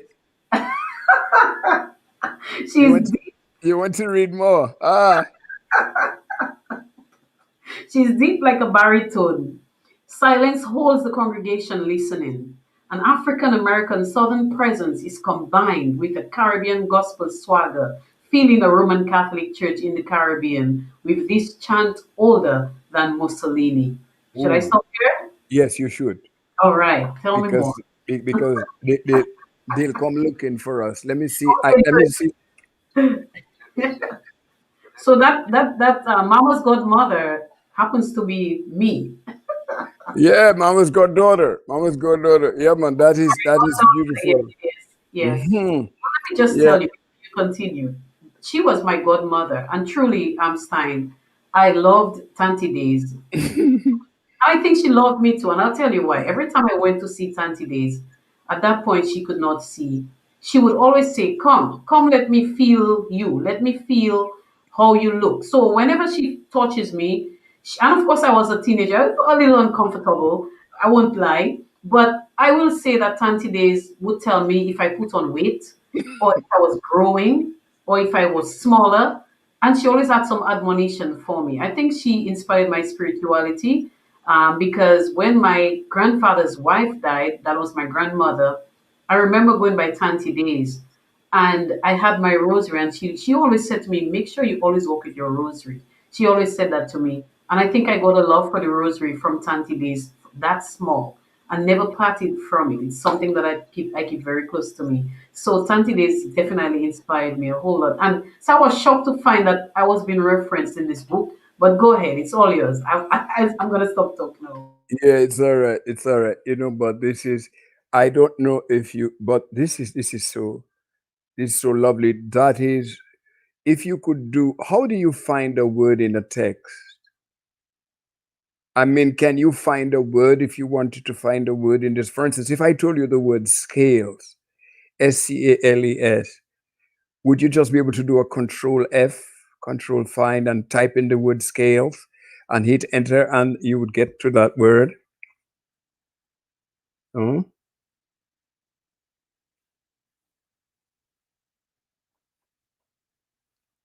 it doesn't happen? Oh, sorry, I thought I had unmuted my mic. I'm sorry. Are you asking me to look Yeah, for? yeah. I was just asking you if you could find a word in the text. Yes, I But can. That's how yeah, I found oh the yeah, chat. that is how you found it. Oh Yeah. yeah, but this is Yes, the, yes. for After you instance. put mamas there, I got it. Sorry. Yeah, Sorry. okay, that is great. That is great. It is a beautiful piece of. I had a few other things that I said I'd ask Sis to read, but Sis, let me tell you something. This is good. It is just, why is this book being written? Not that I want to encourage people, young writers, and even adults. When you live with your parents, you can record their lives. You can write things. Young people can write things about their grandmothers, and you know, usually people write fiction, nature stories, things. You know, you can probably do escalated here. You can do, but we can reflect upon our families. I agree with you 100%. You see, we don't, sons and fathers. I am writing a book entitled "Call Me Papa," which is a reflection on my father. Now, that is that is super stuff. When sons begin to reflect upon their father's love, that goes back to the very heart of psychoanalysis, the very heart of the struggle of man. People don't, it's just things are, it's just that we take it for granted that those are just superficial things, but those are wow, a woman who lives with her mother should not take her mother for granted. You live with your mother? When Wow, you you live with, talking to me, sir? really, Because I mean, I happen to be in that you and, exact situation. So yes, because a lot of, I mean, we have a joke that we say here that there were certain girls who went to the convent high school, and when their mother came from country to look for them, they used to run and hide. A woman should love her mother to the max. A man should love his mother to the max. I learned that, and I decided to write about, not that I knew where I was going with the text. As you might have observed, the text took me into very strange places, to places where I literally found myself emotionally trying to see if I could dig up the body from out of the ground. Yeah. But it's just that when your mother, even if your mother is quote quote illiterate, even if your mother is not schooled or educated, do you know that in spite of how great you are, your mother can spot one thing about you that you did not know? Oh yeah. I mean, she knows you. She knew you before you knew you, and she's spending enough time with you to be able to tell you certain things about yourself that you thought you had all covered. She can uncover them. Of I mean, our course. parents are smart. We must never think we cannot do them. They've lived before us, regardless of school or not. They've lived before us. There are lots of things that they might not tell you immediately, but some things they will say will give you the message. So Mhm. It is a beautiful thing um, to look back on your parents and feel fulfilled that you were kind to them. Of course, it is written, you know, I remember some of Jesus' disciples came to him and told him that your mother and brother are outside. And he said, my mother and brother are those who do the will of God. So you have people who sometimes are even closer to you than your biological. But no matter what it is, parents, mother, father, daughter, son, that kind of relationship, that is something that we have. Sociology brings it to us. It tells us about the family structure. It takes us inside family. It tells us about the development of a woman, the development of a woman's body, how close it is to her mother, how her mother understands those things with her. And look at the opposite between a man and his mother. At what point does she stop beating him? You know? So I am fascinated by those things. I'm fascinated by learning. I'm fascinated by how at this stage in my life where I can walk into a classroom and say, okay, guys, I can't see you, but and let's have a discussion. Take yes, notes, make sure anything you tell me, you source it from the textbook that we're using. That's all I want. yeah, I am amazed at when I picked up the book and I started reading. I am amazed at the closeness that you had with your mom. Number one, also the fact that the love for your mother never died. I mean, you still love your mother as if she's there today. I didn't realize you were such a quote unquote mama's boy. And and I Well, know some people do not like that too, but in truth and in fact, you were truly close to her. And by yes. the way, about that scale thing, if you want me to read anything there, it's a chapter that's chapter two though. It's after news of mama's death. That's what. Yeah, So go ahead. so it says, I left Dominica in November 2002, and though I tried to speak with my mother by telephone from New York, I still believe that my leaving Dominica grieved her. This is one of the weights in the scales of mourning. We had spoken so abundantly throughout her life that when I visited her in May of 2003, and for 7 days she would not speak with me, I recognized a figure in transformation. I observed two faces melting into one. One side was drawn and skeptical, or skeletal rather, the other dark. Then the two would become one with brilliance and the look of having won. A drift was taking place. I would return to New York disturbed. 3 months later, she died. I'll stop here. Sorry, I hope it doesn't conjure up some really bad, some really sad rather memories. Yeah, I mean, it is. And when I came back to her, she she held my hand, my left hand, and pinned it down on her bed. She pinned my left hand down on her bed, and she took her right hand and she drew out of the air. She was drawing out of nothing and pressing it into my hand and pushing out her hand again and drawing from the air and pressing it into my hand. Mm-hmm. And I was told by another old woman that that is when she's giving you the blessing.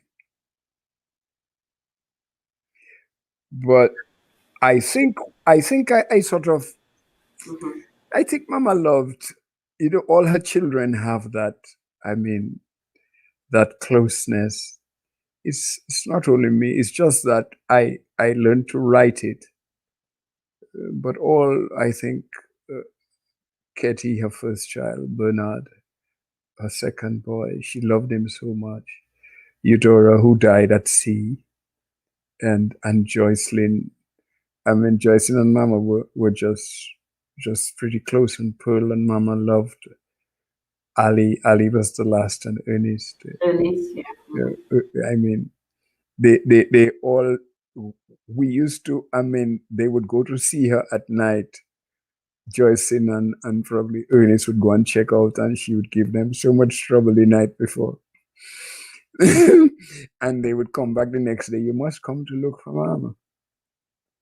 Yes, there was definitely that closeness, Auntie Days. I mean, even when you think about the extended family where her grandchildren, Sandy and Desmond and Tessa, all these people, Auntie Days was very, devoted to them.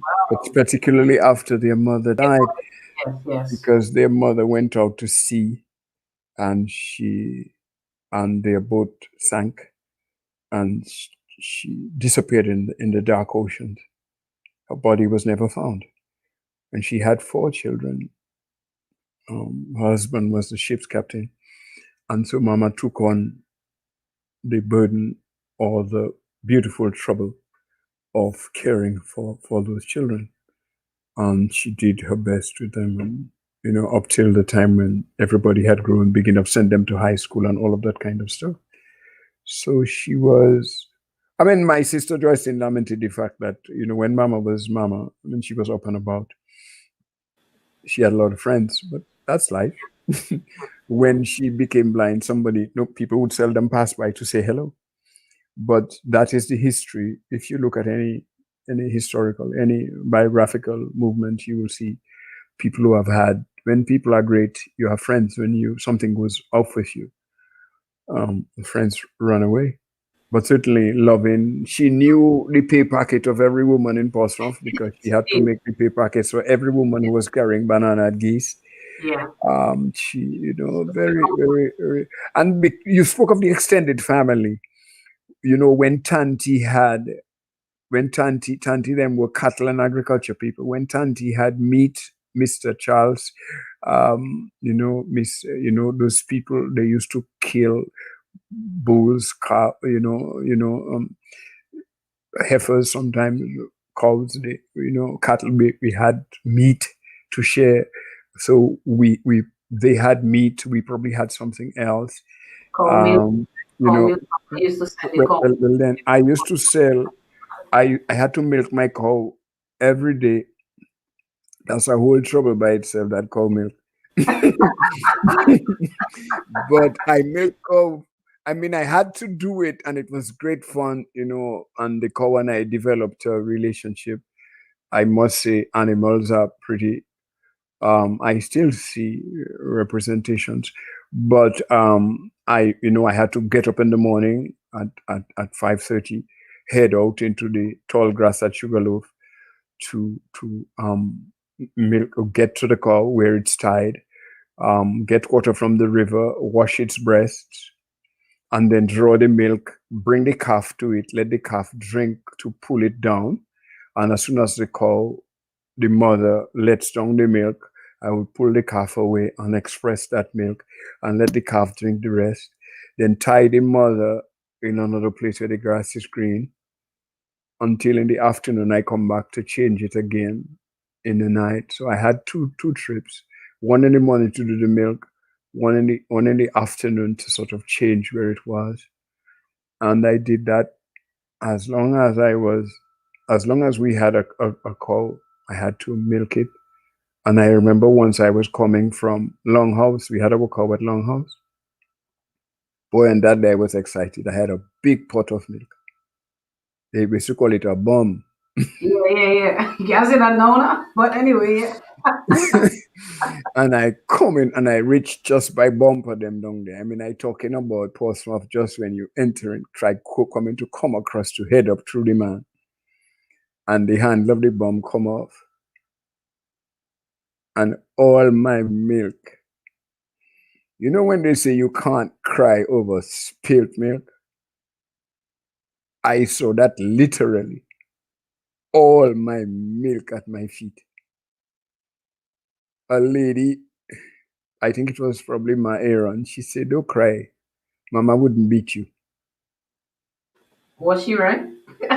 So she was right. So Oh, right. when I got home, Mama was washing some dishes and she turned and she said, "What happened? The milk fell?" I told Oh, her yes. She said, "Don't worry, that happened to me many times." okay.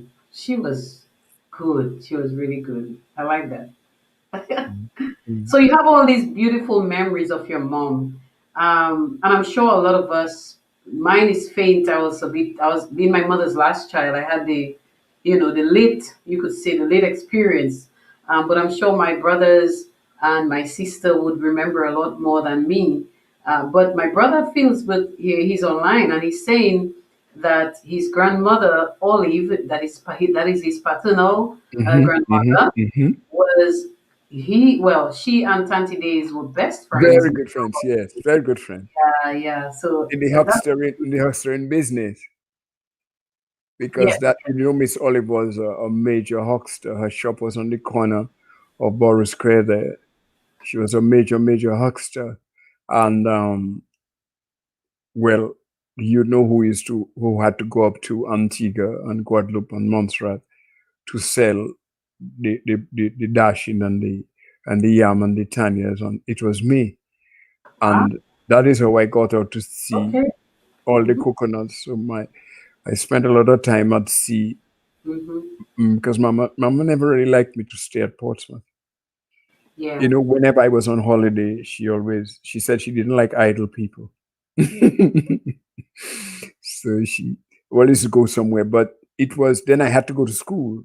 And if I had to go to school, I was going to need money. I had to get books. I sometimes had to change my pants, buy some socks, get a new pair of shoes. So I used to travel to St. Martin, sell coconuts, go up So, to St. Kitts. I love St. Kitts. That's where I so sold more of my. you think you learned two things there from what you shared? I mean, so like you learned responsibility very early as well as entrepreneurship. I think that is something that you would have grasped from her. She had a shop. I remember she had a shop. One person online is saying that she remember going by Miss Daisy for the cow milk. Is it that she had to buy it? I don't know. Did she have to Yeah, buy it? well, it depends on who the person is, but it was But always a I'll bottle. former LU, a young. Yes, right. That was those were. It was just a really lovely community. I think I don't know how much a bottle of milk was selling at that time. Probably a pint of something. But it was, and all I had to do was bring the milk. We just because some people used to put water in their milk. We never used to put water in our milk. It's just take the milk, take a funnel, and just pour the milk into the bottle. We had bottles that I used to clean out those bottles, make sure they're clean and nice because it's a sanitary matter. And, get the milk across to the few customers. The worst thing was to fall with the bottle and the bottle of milk break. That was another because I was always running. I was always running. Always running. I could never be fat. I Still was not only, fat. I, I've I, never seen you any bigger than this. So no, I was never fat. I was yeah, never fat. I was always lean kind of fella. But yeah. I used to operate winches. I used to Okay. cut stone with lever. We built interiors of the Roman Catholic Church before. I used to do a lot of masonry, operate winches on ships when they big, we were lifting those loads. So, in sense, it's small but tough inside. And I learned a lot. I learned a lot at sea. But really, Mama was just entrepreneurial. She would start. She always wanted me to do something. What are we going to do this time? What are we trying? Well, what you going up with this time? Okay, well, I'll give you 2 bags of Tanya, 1 bag of Dashin, and she get that all. She buy that from farmers in Paybush and all those places up there, and and got Miss Olive get a portion for her. Miss Olive bring that down. um, you know, they had a nice camaraderie. Miss Savilia was another very vibrant rockster, you know, and these people, all these people like Bill and Rosemary Philsbutt's uncles and aunts, his father, her aunt, Errol, Mora, all those people were family, not biologically, but they were family. All these people at Zika, all the Methodist Church, Miss Louisa, Miss Tiny, Mr. Bolton, my Benny P. Corner. I could name people, Hilda Tate, Mr. Dyer, Matt Dyer. You just go up the road. So everybody was family. I like how you said that, and it would be good for young people to know that because it is so different today, where we have a very individualistic, society. So to speak, people are just for themselves. Sometimes you have a neighbor, you probably don't even see your neighbor for days, although you do have neighbors. It's something that is really lacking. I think we've lost a lot of the community spirit that Portsmouth is known to have, and it is really amazing just to hear you say, for example, people within, and you're calling names of people that I've known if, as a little girl. Some of them I may not have known, but I've heard their names as well. And you're saying that these people were family, like even if they were not blood family, but everybody was so connected that Yes.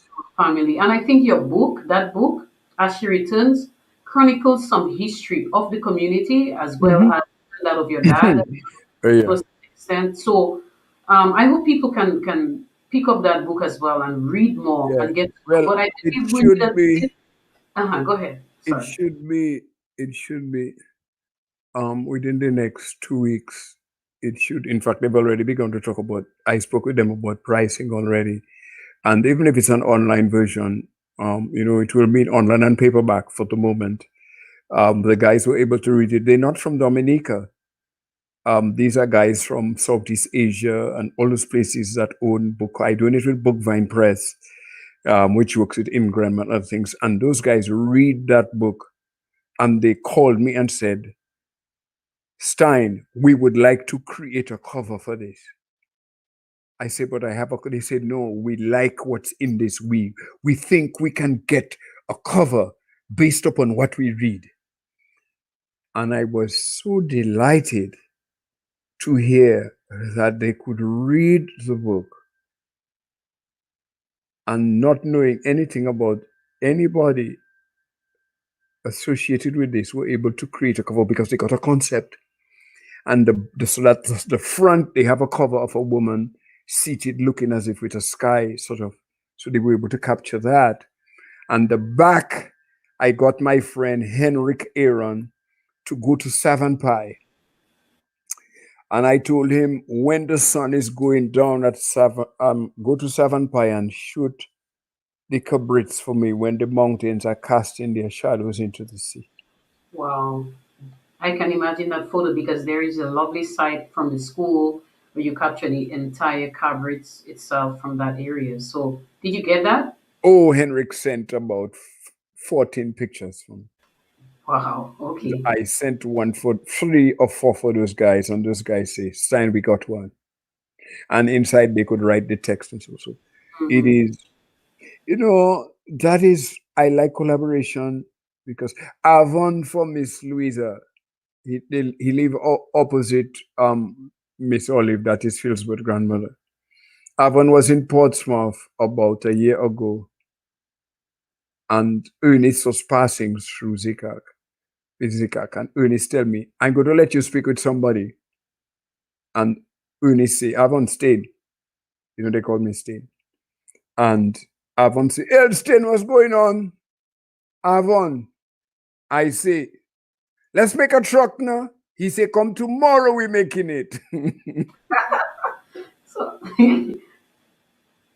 Because he was a master truck builder. In Ashiri, by trucks, I mean yes, two yes, large, they used to right. cut wheels out, two large wheels, and Hmm. it was like what you call a bobsled. You know what's a bobsled? Yes, yes. Right, but it was something like that.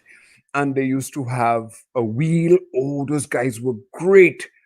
And they had a back seat for anybody who wished to ride along. And when they push you from that hill, by hill that it by Judai up there, and you coming down the hill by the Robinsons down there to Yes. reach Rodney Street, you have Mhm. to. But in those days, the hill was very steep. I don't know. Either we grow. Yeah, I think so. I grew up there too. Remember, that's where when I was born. I mean, I think little girl after maybe a few, not too long after I was born, my mommy lived very close there, opposite of Tanti Days, and you're on that road. And I remember that hill. That used to be so steep, but I think no, it's not that steep anymore. So I don't know what happened. Yeah, I think we grew. We grew, and there's been, for instance, I go back to the yard where we grew up and played. And the yard, well, a lot has happened. People have built houses into these spaces. People have created, because it's strange how it's funny, how the yard has changed. It used to be an open space, but for some reason, creeping social change and ways of thinking, people began to bar their houses. People Yeah, began to create fences. but also security. Do you think security could have been an aspect of that? Yes, it could be. It could be that things have, well, that is the spillover from all the change. Things have become a Yes. bit different. Yeah. People now have to protect their property from their neighbors and so on and so forth. Oh, it is really, but those, could I tell you, we used to have, it was lovely. I remember in a section of Ash Returns now, I discussed when somebody like Nurse Wilson. Now, Nurse Wilson used to live just at the back of a guy called Zai, where they used to sell CMOS on Bay Street. I don't know. He's dead years now, but I don't know if his children took it off. It's a gray house on the same street with Arthur Waldron's bakery, but not Rodney Street, the street that is inside. And it goes right down. It runs from Bay Street, Rodney Street, right across to Bay Street. Green Street. Yeah. Right. Now, Mhm. somewhere on that street that is closer to the bay, there was a big gray house. It was painted gray. It was a big wooden structure. That is where the Wilsons live. Now, Mr. Wilson was one of the acting general managers of Geist Industries. His son was Felix Wilson, who was once principal of grammar school. And Mhm. David Wilson was his other son. He's now an artist in New York. And Zai used to sell, they used to sell quite a bit of lovely CMOS in that place. I forgot the point I was going to make, but those were some of the structures. Those are some of the people. Leoma Wilson used to come to the school. She was a midwife, public health nurse. And in those days, it was pit toilet. And so we used to have public health inspectors going around to make sure people kept those things clean. Skerrit, there was a Millennium Development Goal, United Nations getting rid of toilets and so pit toilets and all that throughout the world, India and all that. So all Yeah. that has shifted now. Dominica has moved into other levels. But Leoma Wilson used to come to that place. She used to come to the schools. And I was giving some fellas a joke and them fellas laugh. I say, partner, when you hear Leoma Wilson rich, it's pin, it's time. Because in the United States now, when a child is born, they circumcise the child the same day or the next day. In our islands, they didn't circumcise boys, except a few, probably late. and some people who had certain religious taboos attached to it. But boys kept their foreskin. And Nurse Wilson came and she told us, you know what? You don't have to circumcise. All I want to teach you to do is how to roll back the foreskin of your penis and wash it. You have a local term for that. Well, when them fell, I must say, for some I come out, so I know all terms. All the terms, yeah.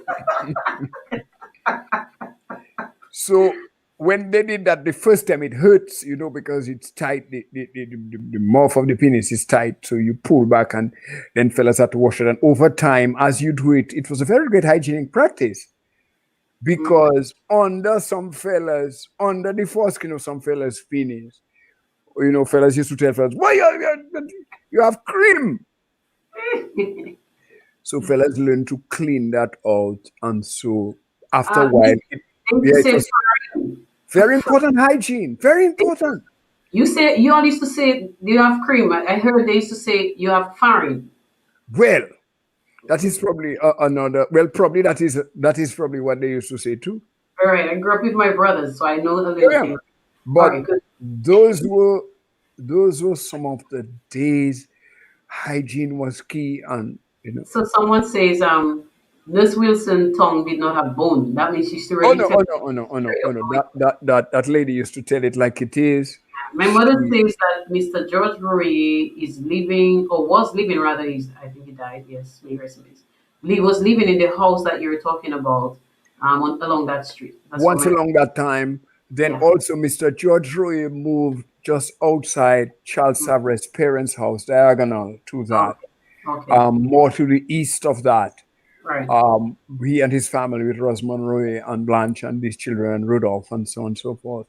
And let me give you a little joke now. I don't know if it's a joke, but my brother says that Philsbert, when I say my brother, I'm referring to Philsbert. I have three brothers.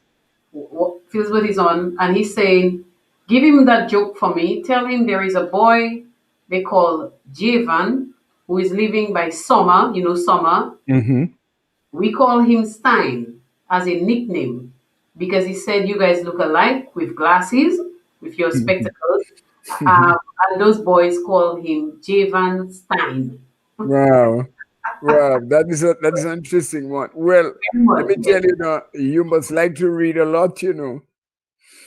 Yes, I do, actually.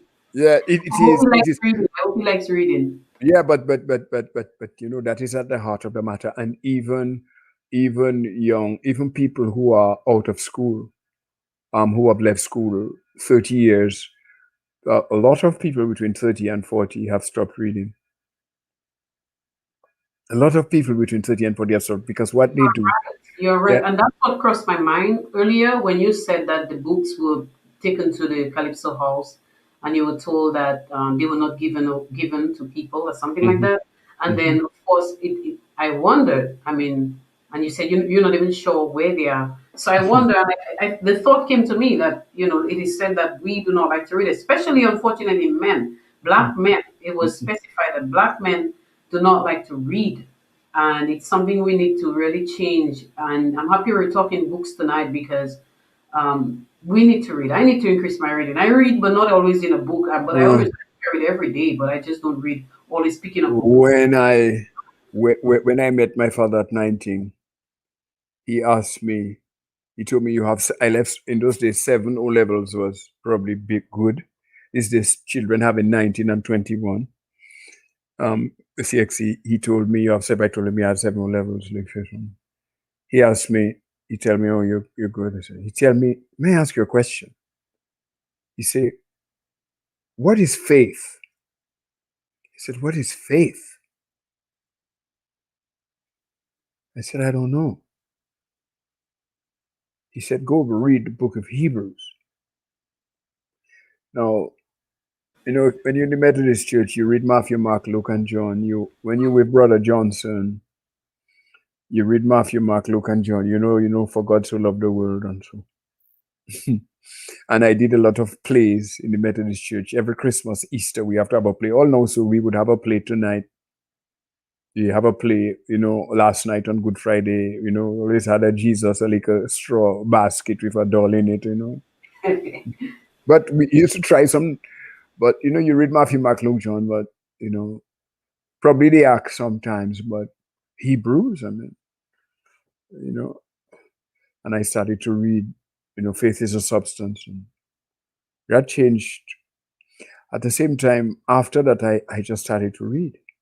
I Yeah. read, having left high school, I read, and he had, because he was French philosophy.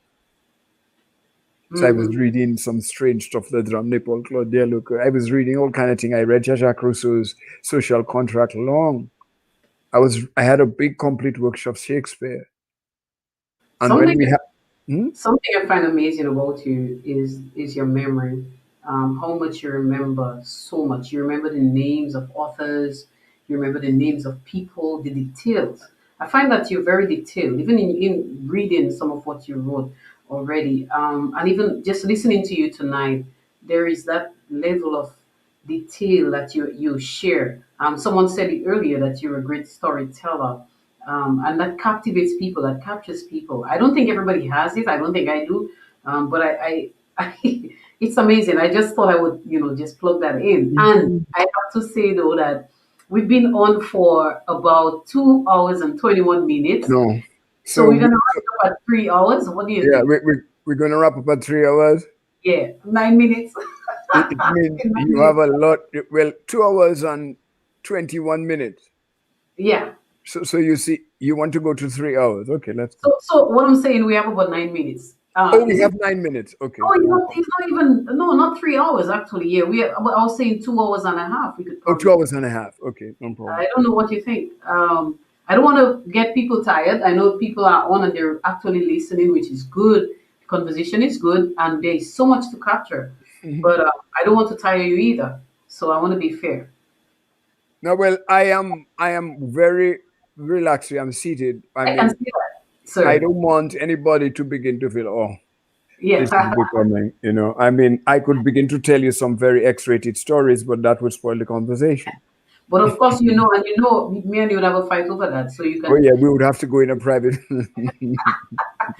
But um, as you said that, there's an expression. It's good to leave people wanting when they want more, right? You've heard that expression Yes, of where course. um, it's better to end something when somebody actually will want more. So the next time you say, "Hey, we're gonna have Stein," that they will actually want to come back to. Something I would like to say before I leave. Yes, that I There are times. Okay, I'm a PhD. I'm writing a PhD. I have a master's degree. I have bachelor's degree. I have diploma. I have all kind of thing. But when Yankee called me, his kinking was his sister. When Owen called me, when Black Covered Bethel called me, when Controller Adino called me, when Leo called me, when Lawrence, when all those boys I knew, when those people call me, it's not about my scholarship or my academia. mm-hmm. It's about a part of my memory that comes alive. Yes, And yes, I love it. I love it. I love it. I love it so much. And they remember. What is interesting is they remember things I do not remember. So I got a message on my phone last week. Hey, Stein, what go on? Flying saucer. It's like flying saucer. So that is an inside joke that you guys That had. is an inside joke because we had a team called Flying Saucer, and so when I hear Flying Saucer, I know. But that is the type of. There is an intelligence among our own that we must treasure. The girls we grew up with, the boys we grew up with, even though they did not become. Yes, yes, I'm with you on that for sure. Mm-hmm. And I'm hoping that that's what I'm doing. Okay, like tonight, trying to grasp some of that, because there is a wealth of knowledge in you. You're from our town. We have not even spoken really deeply Portsmouth, because if we begin, we won't end tonight. And as Rona mentioned, I would really like to be able to talk with you again, maybe um, on what either on Portsmouth or probably on music, as she said, Dominica's contribution to the music, like Zouk and Kadas and the other genre in the region, That and is, a whole lot of things. So, there are people who know in greater detail than me. like Gordon, Mr. I Gordon, mean, Gordon is absolutely wonderful in yes, this regard. he is. All due respect to this man, yes. Oh yeah, you know, and I remembered we had a brief discussion about a couple months ago, and I was asking him about semiotics and language science, and he told me he deals with applied linguistics, and he is, for instance, I mean, my father was French speaking, and I only learned I learned a lot of French, but I don't speak French. It seems like the French was placed into me. And Ross has been telling me, oh boy, the day you learn that French, your father will smile over you. But you know what's happening to me? I find I am developing a profound interest in French and Creole as I grow older. And what is catching my attention is the sound of the words.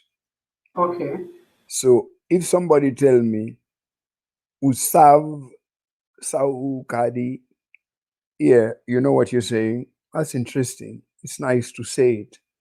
But I am caught up in the sound Usav Sao okay, Kadi.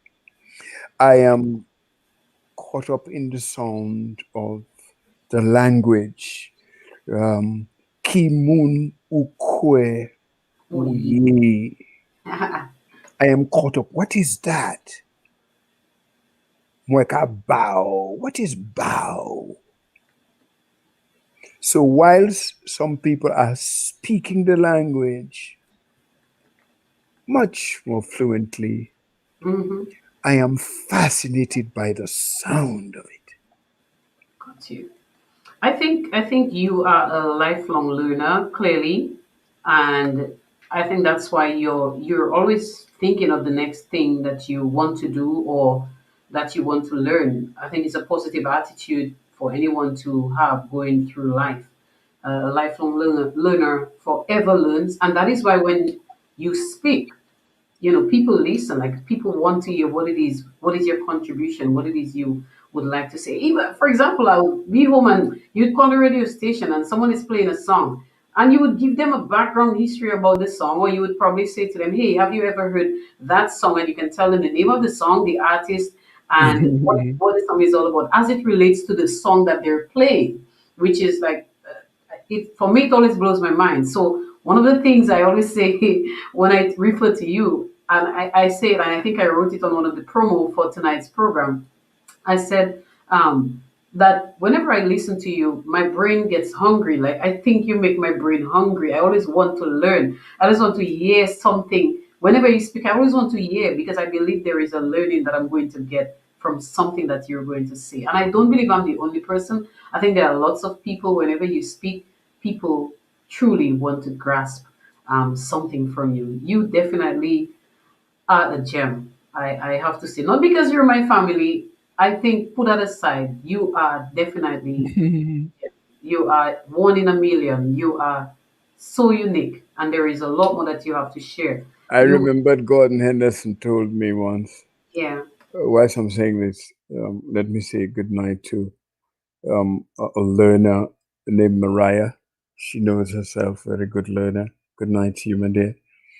I remember Gordon told me something very interesting. He told me sometimes, Stein, you never meet somebody and tell you something like, your show was great today. And you go into a story, yes, it was great, but I sort of didn't like the music that I played. I tried to get some. He says, sometimes We simply have to learn to say thank you. Yes, yes. And I think some people are afraid to say thank you because they think if they say, "Oh, thank you," you're proud or you're whatever it is, puffed up. I don't know, but I think it's necessary to be able to take a compliment for what it's worth because somebody who offers you a compliment actually took the time out to do it, and it means that they are generous. They are being generous towards you, and it's saying thank you shows that you're also humble, able to receive, and it's something we sometimes can't do. We feel if I say, "Oh yeah, thank you," as if people say, "Oh, she's full of herself, he's full of himself." But truly, when I say these things, I genuinely mean them. I've always wanted to talk with you in depth like that for people to share it with people. And again, as I said, I believe you have a lot more that we can learn from you and that you have to offer. So I'm hoping that we will get another opportunity to talk to you. Having said that, I'm going to ask you, gently ask you for your closing remarks tonight or for tonight's program, please. I am delighted. I thank God that we were able to get together in the land of the living. I am happy that you chose me to speak with you tonight. I'm always delighted when somebody thinks about me, because I say that. it's always somebody thinks about me. They, oh boy, somebody chose, to have me join them. So thank you very much. I would like to encourage the persons who listen to us to don't take these simple things of relationships and family and friendships and extended family, and don't take these things lightly. As you grow older, those things become significant markers, and they teach. Even the human brain we are learning today in neuroscience is being called a social brain. And they're saying it functions better when people work together or live together or share moments of love and care. Keep learning, keep learning every day. Keep learning. Get a new word, get a new idea, cut a new cloth, make a new dish, drink a new drink, do something. Find out the capital of a new place. Learn. Keep learning forever and forever. Professor Rex Nettleford of the University of the West Indies, God bless his soul. He was called the intellectual Bob Marley of the Caribbean, Jamaican. And he used to teach me political science at the University of the West Indies. And I asked him once, Prof, do you ever get tired? He said, I'll be tired when I'm 6 feet under. Never stop. Wow, I like Never stop. that. And Mhm. this is the type of spirit. My mother used to say, I don't like idle people. My father used to tell me. And then there's the other part of it, which quickly I would like to tell you now. Yes, go It's ahead. looking after, you know, there was a French philosopher, sociologist called Michel Foucault. I don't know if you read Foucault in sociology, but Foucault had a thing. He says, he's had a document titled The Technologies of the Self. And Foucault say, in the ancient days, when people said, care yourself, when people said, know yourself, they also meant care yourself. So when you meet your older people, like we used to meet them older people in Methodist Church, and they used to say, care yourself and care yourself. You're a nice young man, you're a nice young lady, care yourself. You had to do that. You had to stay out of trouble. You had to, but you also had to cultivate your mind. Yes, yes. It had to be a conscious decision to take what they told you and put it into act. Yes. So care myself, care yourself. I'm going out with that. Never stop learning. Keep learning. Keep learning. You said that a few times.